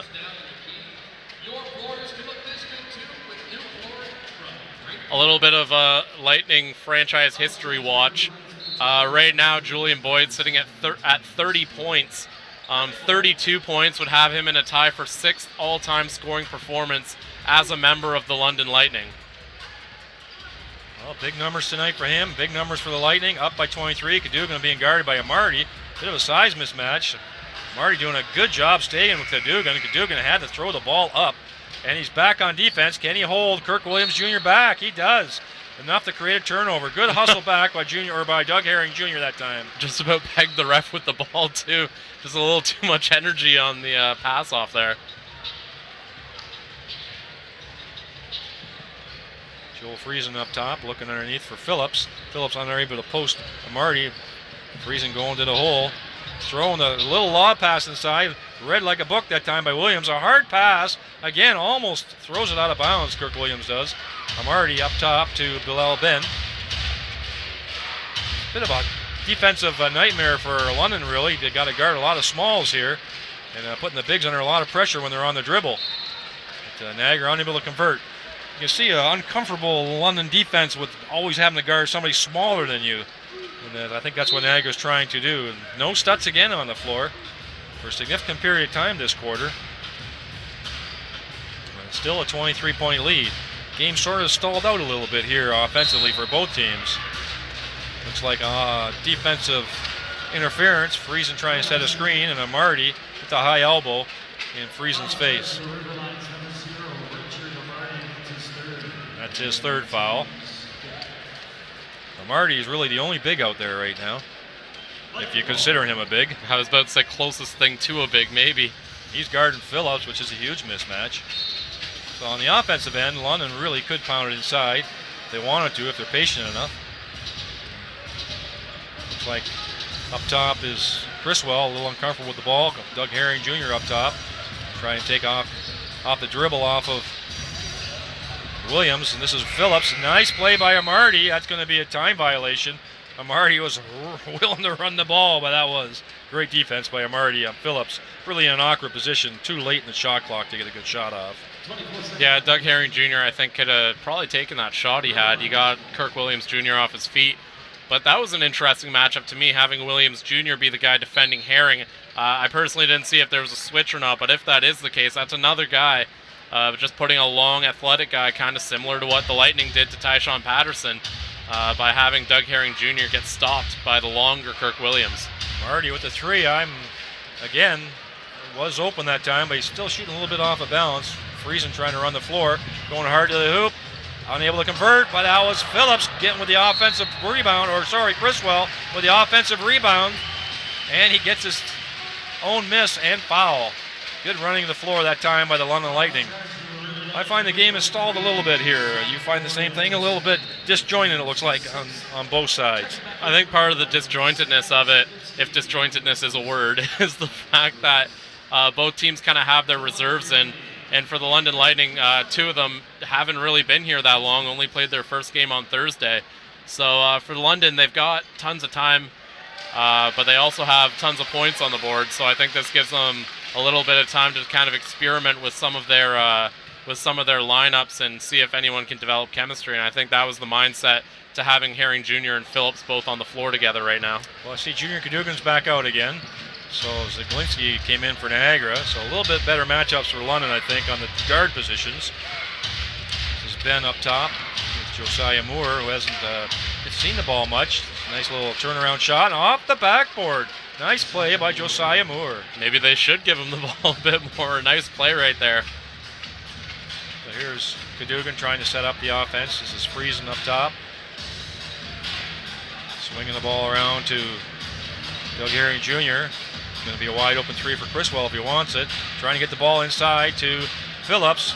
Shot clock's down to 3 seconds. He needs to force it up, and again, that's a tough shot, but he makes it. Able to hold off the defender with his strength. Again, a lot of pressure on Phillips late in the shot clock to try to get that shot off. Then up top was Zaglinski trying to post up Kirk Williams Jr. down low. Criswell doing a good job. Ooh. That's a hard screen on Friesen by Kirk Williams Jr. He's still underneath the hoop. That's going to be a foul on Marvin Phillips. And Friesen going right getting off. up a bit slow there. I think he got it right in the chops that time by Williams. Williams playing with a lot of energy the last few minutes, because I think with this lineup, he is pretty well the focal point from what I can see. I don't see the leading scorer Lewis on the floor. I don't see Stutz on the floor. So this is a real strategy change by Niagara.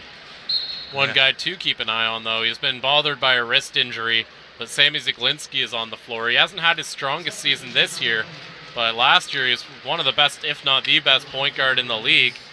Maybe not the best for St. John fans who are all screaming Anthony Anderson at their computer or TV right now, but he's definitely one of the better point guards and distributors in the league, and a guy who has an opportunity here to maybe get a couple of touches and get something going and build some momentum, if not for tonight, then at least for the next game. Well, I think we're going to have to give London some credit in really disrupting the offense and making the coach search for solutions on how to get an offense generated here for Niagara. Meantime, on the London side, a bit of a steadying influence with Cadogan back in play, trying to run their offense again, because I think they lost their way a little bit in that third quarter. But I think you're right, they're trying to get some playing time to Phillips and to Herring. Phillips that time with his patented jumper, unable to make it. This is a Marty really pushing the ball, almost turns it over. Lob pass inside to Josiah Moore, kicking the ball out. A little bit better ball movement here from Niagara. Unable to convert to three again, though. Their percentage is quite low tonight, even though they have had a number of open threes. Here's White again, getting to the hoop. They're going to call him carrying the ball. I thought maybe he got fouled or bumped into that carry, but the ref didn't see it that way. But again, he got his sort of three-quarter pace dribble and gets to the basket. No problem again, does Royce White. Well, you mentioned the three-point shooting in Niagara being a struggle right now. They're only shooting 17%, or pardon me, lower than that. They're on 4 of 24 shooting from three-point land. 24 of their shots have been three-point attempts. Yeah. Wow. Only 4 have gone in. This is Bilal Ben being guarded by Phillips. Big mismatch for Phillips. Can he stay with Ben, which he looks like he has. Unable to do. A little underhand scoop and a follow by a Marty. And remember, we're playing by international rules here around the rim, so once the ball has hit the rim, you are allowed to grab it, push it, take it off, whatever you want. So that is not goaltending. Haven't seen much of White so far in the second half, but he's back on the floor now. Bowling his way to the basket, I would say. Definite mismatch physically there. Nobody on the court right now from Niagara is going to be able to stay with Royce White, number 30 out there. Another shout out to Fanshawe College with their anniversary and the uniforms from the London Lightning. If you're watching as a regular fan, you're wondering where is this red and white coming from? It's because we're honoring Fanshawe Falcons, and we know the owner from the London Lightning, Vito Frisia, is a proud member and graduate of Fanshawe and part of a championship team there in years past. I believe he's both a member of the Wall of Honor at Fanshawe and the Sports Hall of Fame at Fanshawe too. Unselfish pass again by Royce White, and 2 players sort of padding their stats there that time. Phillips and Johnson unable to make the easy putbacks, but nobody battling on the boards for Niagara, so London basket. Stutz back in the game finally. Sets an early screen for Sammy Zielinski, who's in the corner there. Shooting again is Marty, but he does not have the touch tonight, seems like from outside. He had a wide open 3. Nice assist by Zielinski.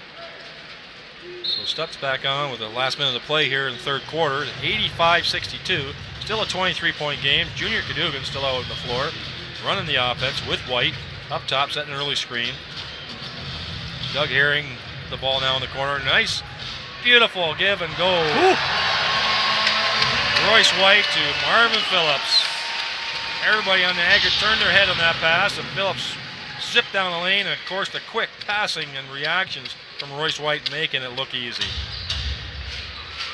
Phillips up top trying to guard Bilal Ben. He makes it under pressure that time, Bilal Ben does. They finally get to convert a 3. There's White again with the ball and dribbling it. Nice little pass underneath to Doug Herring, cutting the baseline, and in time for the end of the quarter, 89-65. Well, it's really been all London tonight. Really a bit of a lull there in the third quarter, but as soon as White and Cadogan came back on the floor, the offense started clicking again for London. Up to a 24-point lead. Well, I mean, what a quarter to continue adding to the London Lightning lead. This has just really been a clinic. They've gotten just about every kind of bucket they could against the Niagara River Lions. The River Lions don't really have a whole ton going right now. And again, a lot of it has to do with turnovers. A lot of it has to do with the steals.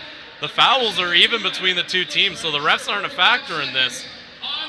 This is just a rough game for the River Lions. Looking at some of the leaders you got, Julian Boyd, 30 points. He also has 11 rebounds to lead the Lightning. Royce White, second on the team with 13 points, 7 rebounds, 5 assists. Then Marvin Phillips also at 13 points. Looking at the Niagara River Lions, Logan Stutz leading the way with 12 points, 7 rebounds.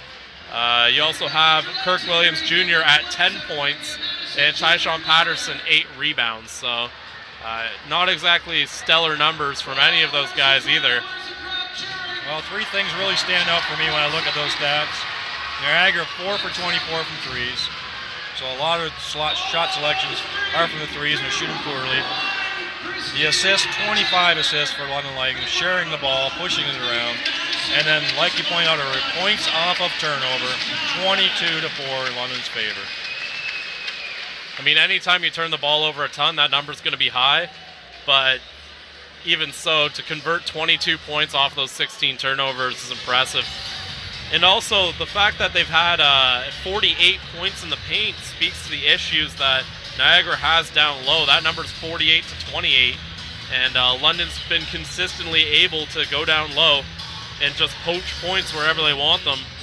Anytime they've got a guy like White or Boyd or Phillips or Criswell or any of those bigs for them, have been able to really score at will. Okay, back on the floor for the fourth quarter. What does London keep it going? This is going to be a big margin of victory. And what does Niagara have in them for strategy and for anything left over in energy? White up top with Doug Herring Jr. running the offense. I know they really want him to learn it. He is a new player for them. That's Kyle Johnson. That's a wide open three for him. That's a part of the shot rotation that they would want him to take regularly. Unable to convert that time. Zaglinski on the ball with Herring. White double teaming quickly. This time Stutz. Bit of a low pass for Stutz. Unable to hang on to it. Not his fault, I don't think. Not a great bounce pass for him. He did a great back cut that time. Zaglinski apologizes to him. So here's one of the new members, Doug Herring Jr. Like we said, just his second game with the London Lightning, learning the offense. He is primarily a ball handler, point guard distributor, and can shoot as well, but he has to learn the offense for London Lightning, and that's why he's getting a lot of playing time this second half, trying to learn all the different sets that Kyle Julius has as a coach. See, Boyd is back on the floor as well. This is Royce White. White again with his great, terrific ball handling.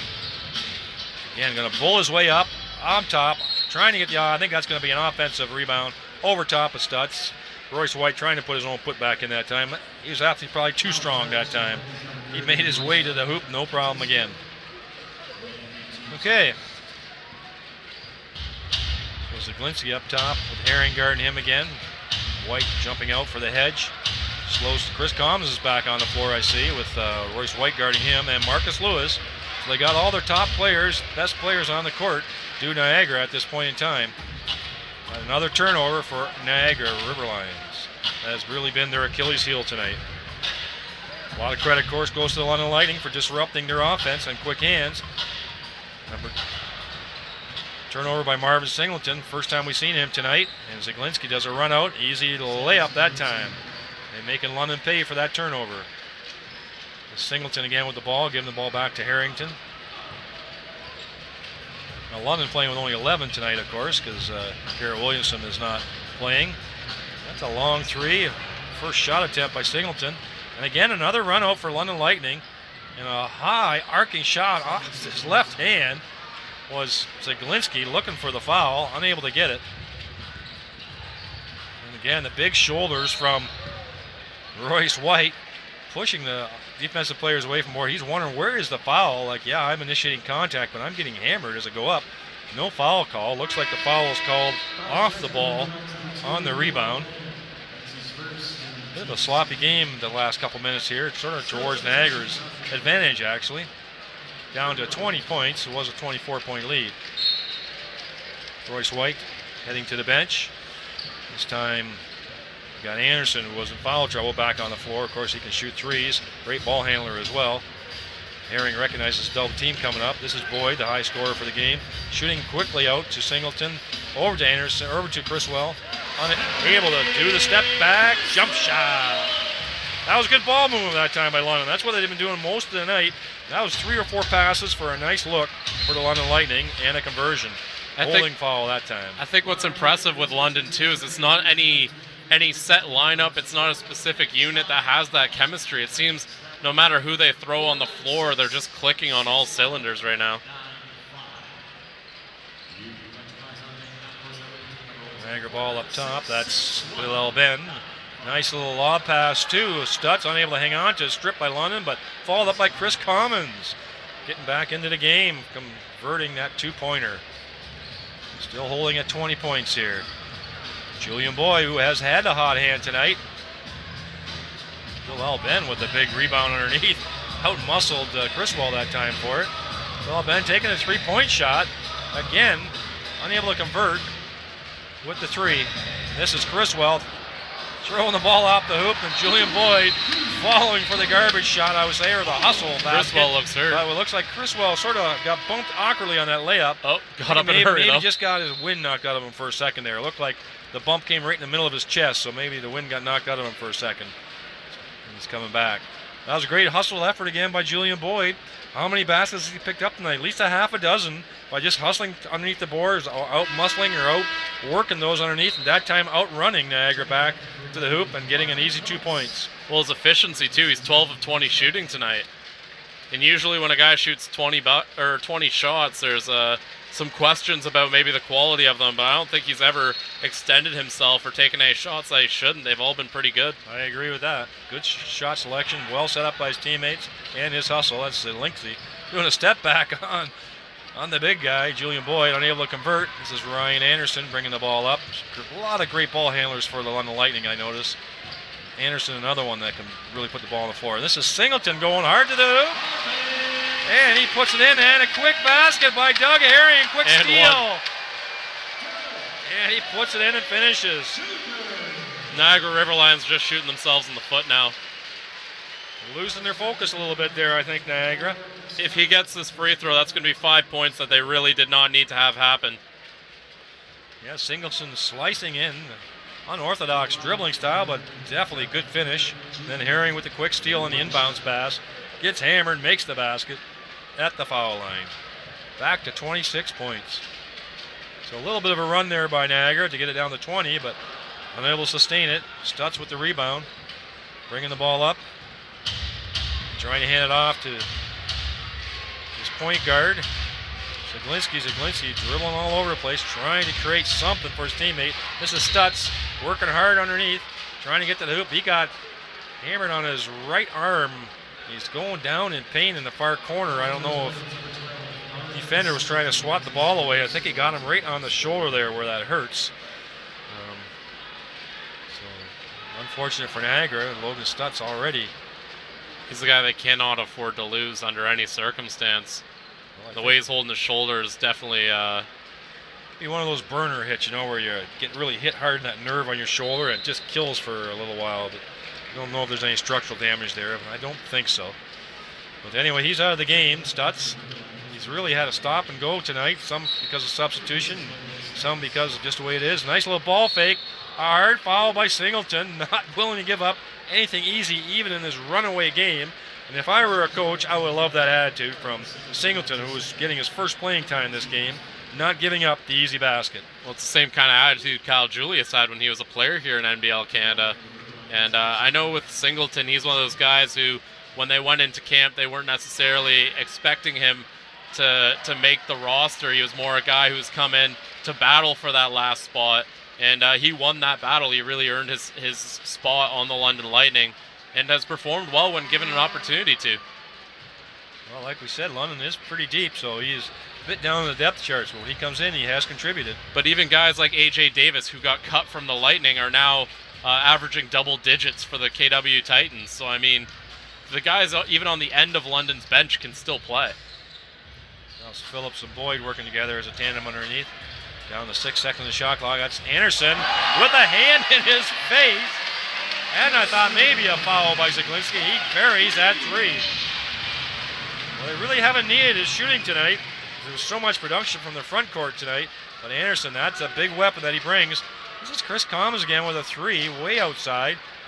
Kirk Williams Jr. trying to draw the foul. You can see sort of the body language on Niagara. A little frustrated tonight.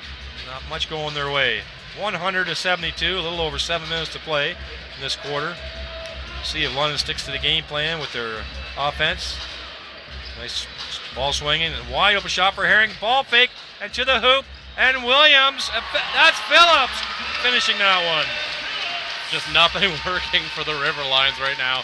And now the gap is opened up to 30 points. Lewis going hard to the hoop. Able to convert that time under pressure. That's the first time we've really seen him get aggressively to the hoop. The leading scorer for Niagara really kept off the board, being effective tonight.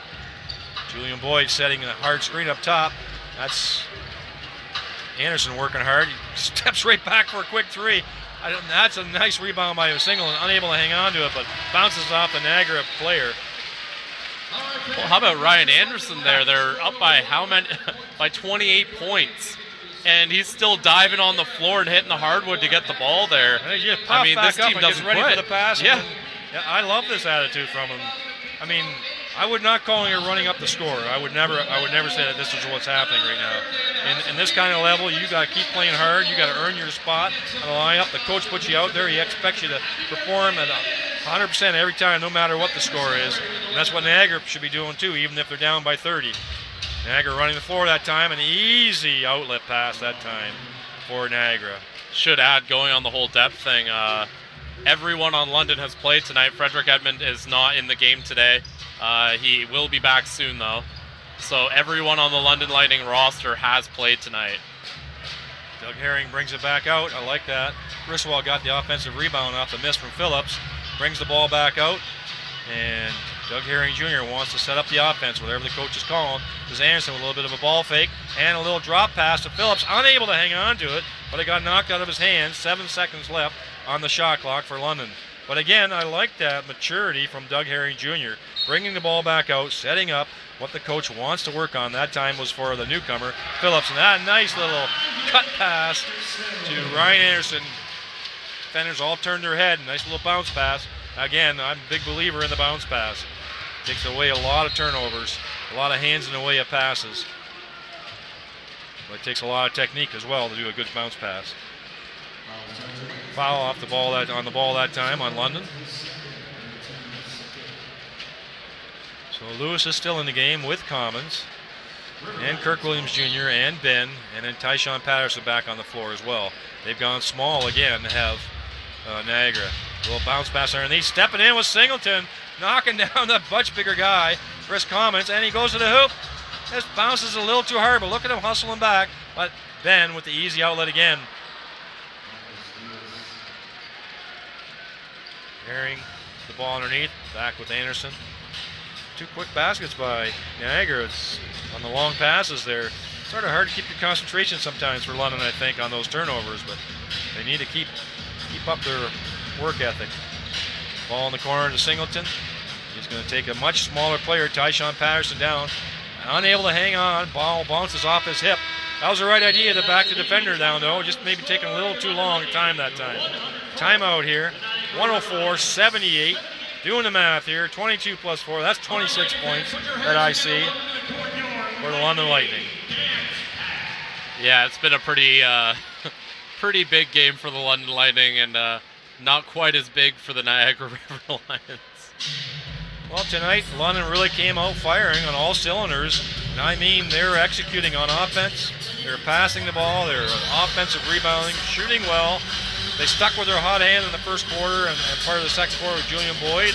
They never relinquished the lead since that time. And Niagara has not looked comfortable in any sets of their offense.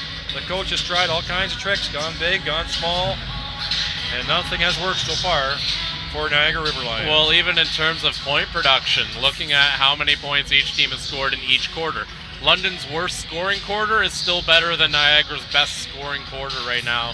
So this is a Niagara team that's got some problems, and they're going to need some work to work them out. Well, what I see, based on what the last game we called, that was about 2 weeks ago, I think, or a little bit more, is I see really an improved commitment to defense on London. Now there still are some mental lapses, and we know that happens, and you work on that throughout the year. But for you look at the whole game consistently, London's defense has been pretty good. Well, for those who don't know, John was away the past I believe 2 or 3 games. Yeah. One of the things that made that big difference is when we were last calling them as a pair. London had 5 games in 8 days. And at the end of that, they've had a lot more time to work on things in practice. Guys like Kyle Johnson were able to get integrated, and they're just a much better overall unit now.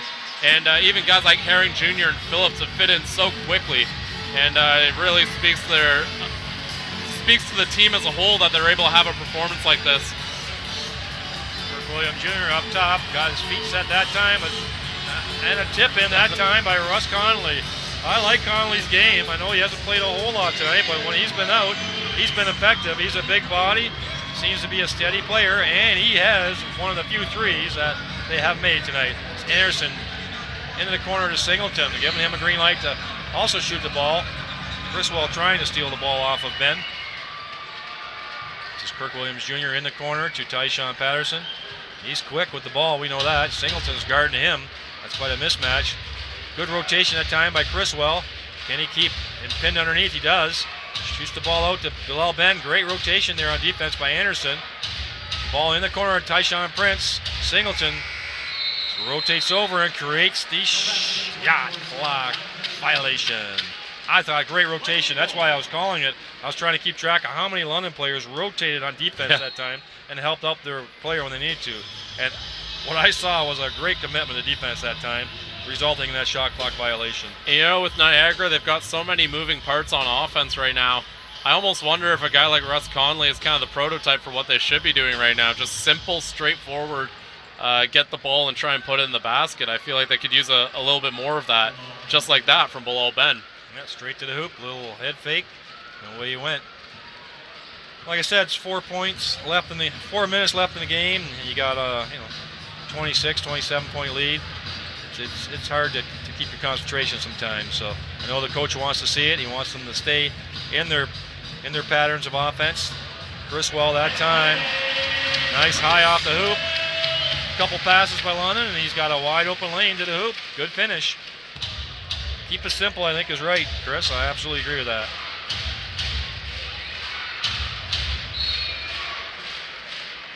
That was almost a turnover there. Good defense. Doug Herring Jr. Tyshawn Patterson with the ball, this time with Anderson on him, much taller defender. A bit of a mismatch for Anderson. And he stay with him.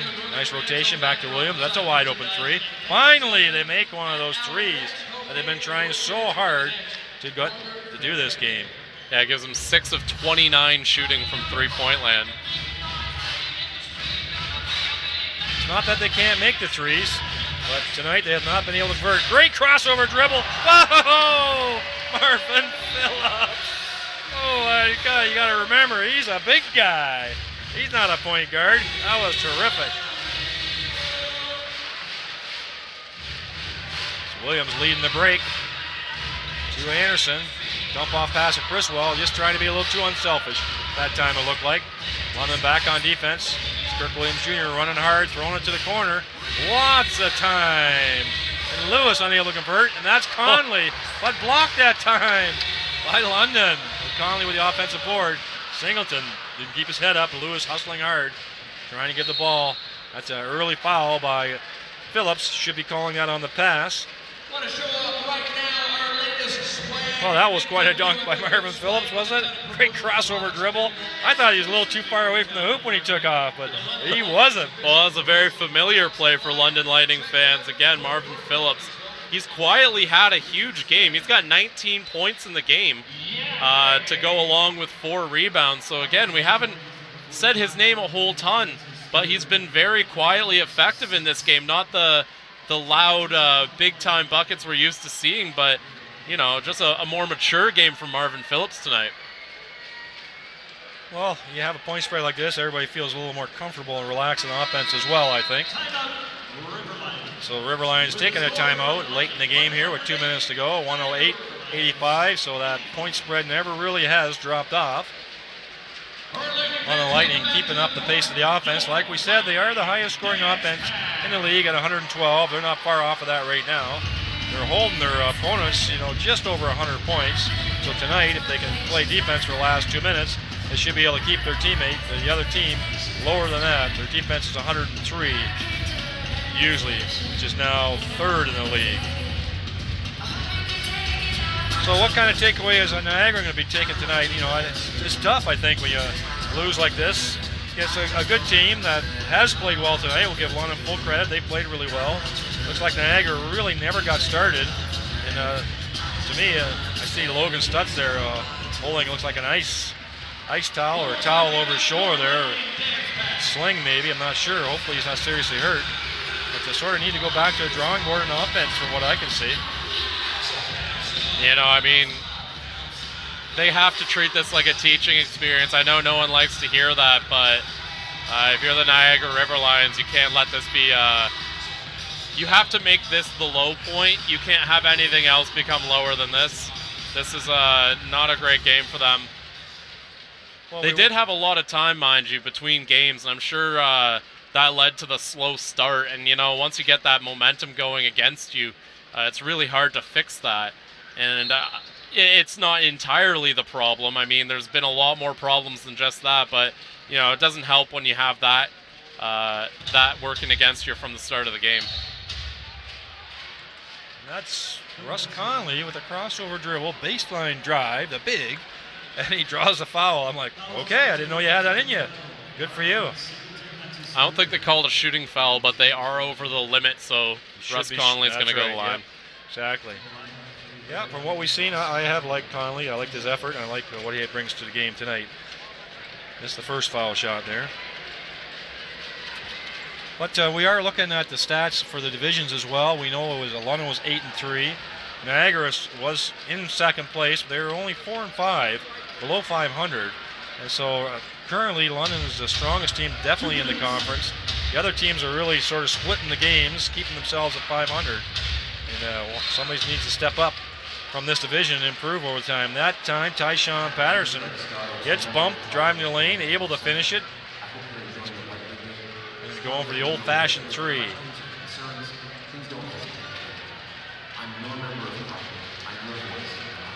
So a good-sized crowd out again tonight. I was here with the London Knights last night. It was packed for that loss, second loss to Erie Otters, 4-3. Tonight, good crowd again. A lot of upper seats are filled. All the middle seats are filled in again. It's always a great venue to play in here. I'm sure other teams they come in here, they really feel that this is a professional kind of place to play. Phillips with the turnaround jumper, unable to convert that time. Kyle Julia still arguing with a 24-point lead every possession. I definitely thought Niagara knocked it off of themselves that time, but it's London ball, so I think that was a good correction. Good facilitating by the referees here, going back and forth, asking each other. I thought that was London ball. So what was I saying? That this is a great facility to play in, of course. Like, you walk in here and it feels like in a professional arena. Great atmosphere, great court. Not a bad seat in the house either. Great music, great sound system. I mean, who wouldn't want to play here? Well, the designer of this building was actually the same designer of the Air Canada Centre in Toronto. And really the design of it was built to be a mini ACC. Well, that is really what the feel it. is here. When you're here for the hockey game, when it's packed, that's exactly what you feel. And you come to games like tonight, absolutely that's what you feel like. Singleton with the ball up top. This is Anderson with the long three. Unable to convert that time. Tyshawn Patterson with the ball, running the ball out to Bel Ben. The last few minute buckets here. Ben unable to convert. And again, on the floor is Doug Herring Jr., even with a 25-point lead. Herring trying to bring the ball up. Gets bumped that time by Josiah Moore, who's get back on the floor again for Niagara. I don't believe they're in the bonus yet. It's only their 6th-team foul, I believe. So just over a minute, 1:08:88. I'm John Van Houweling calling the game for you tonight, along with my partner Chris Croucher. We're having a great time tonight calling the game for you. Hopefully we did a good job trying to get all those names pronounced right and keeping track for all those family and friends that are watching online. And tonight, it's been London Lightning all game. Niagara not getting back on defense, and Anthony Criswell playing his 100%, taking it to the hoop. Give me the lane, I'm taking it. I don't care if it's 30 seconds left in the game. I agree with that attitude. This is Ben with the ball up top. The bounce pass in the corner, Josiah Moore, nice ball fake. Unable to convert that time. Rebound by Anderson. Hugh Singleton slowing the ball down, back over the other side with 17 seconds left. I think London's just going to hang on to the ball this time. So 110 to 90, so they don't reach the 112. The second half not quite as productive, but all the players played for London. I think everybody scored as well. 90 for the Niagara Lions. Hopefully Stutz is okay on that injury, and one of their best players for the court. Handshakes all around. Like I said, I'm John. That's Chris. Good night from Budweiser Gardens in London till the next game. And down to Aaron Sanders.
20-point victory for the Lightning, 110-90.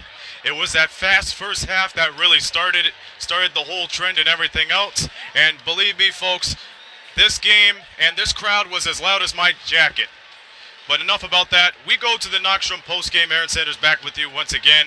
And the River Lions, they tried so much to pick up on the intensity that the Lightning had. They tried to take over the game. They cut the game to as least as 18 points, but nothing to it as Marvin Phillips completes his good old comeback here at the Bud Gardens. Really put on an amazing display for the Bud Garden faithful, picking up almost at least 20 points right out of the gate.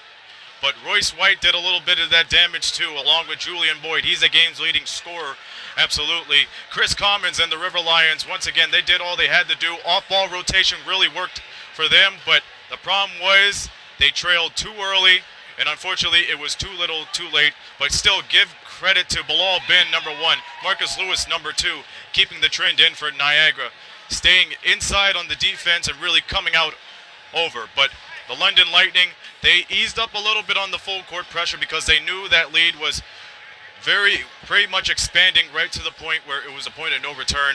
The Lightning have been undefeated at home since New Year's Day when they played against the Windsor Express and won that one. So they're winners of about 5 straight, and they have one of the best home records here in the MBLC. We'll quickly get out of this one and go back to Halifax, where the Halifax Hurricanes pick up their 10th win this year, 10-1 against the Windsor Express, 98-91. Warren Ward was the game's leading scorer, well, for the Express, of course, adding 23 points rather. But the Windsor Express, their trail does not end right there. They're to Cape Breton tomorrow to play against the Highlanders. For the Hurricanes, they play against the Island Storm Sunday afternoon. Both of those games will start at 2 p.m. at their respective times. So for us, it will start around 1 p.m. if you're in the Eastern Daylight Time, so make sure you tune in to that. Next time we'll be with you for Knockstrom.tv basketball right here in the MBLC. Windsor Express at the WFCU Center as they play once again the Orangeville A's. That game will start shortly before 7 p.m. Make sure you tune in. Brett Hedges, Kobe K, Justin Prince, and I will be there to tell the tale for you. But the next time we're here at London, Ontario will be next Saturday, where the Moncton Miracles come to town a day after they play the Windsor Express at the WFCU Center. So keep in mind of those dates: Wednesday night, WFCU Center, Windsor Express versus the Orangeville A's, and of course, Saturday night, where the Moncton Miracles come to town against the London Lightning. That's it for here. 110-90 is the story right here. London Lightning keep on going. They have Royce White and Julia Boyd in their arsenal, but now to it, they have Marvin Phillips back, so everybody is predicting that this will be a tough front court team to challenge. Well, that's for us to know and all of you to find out, and with that, we'll see you Wednesday. This has been a presentation of Knockstrom Digital Media, producing the media excellence in Southern Ontario. Until next time, this be Aaron Sanders saying so long from the Forest City.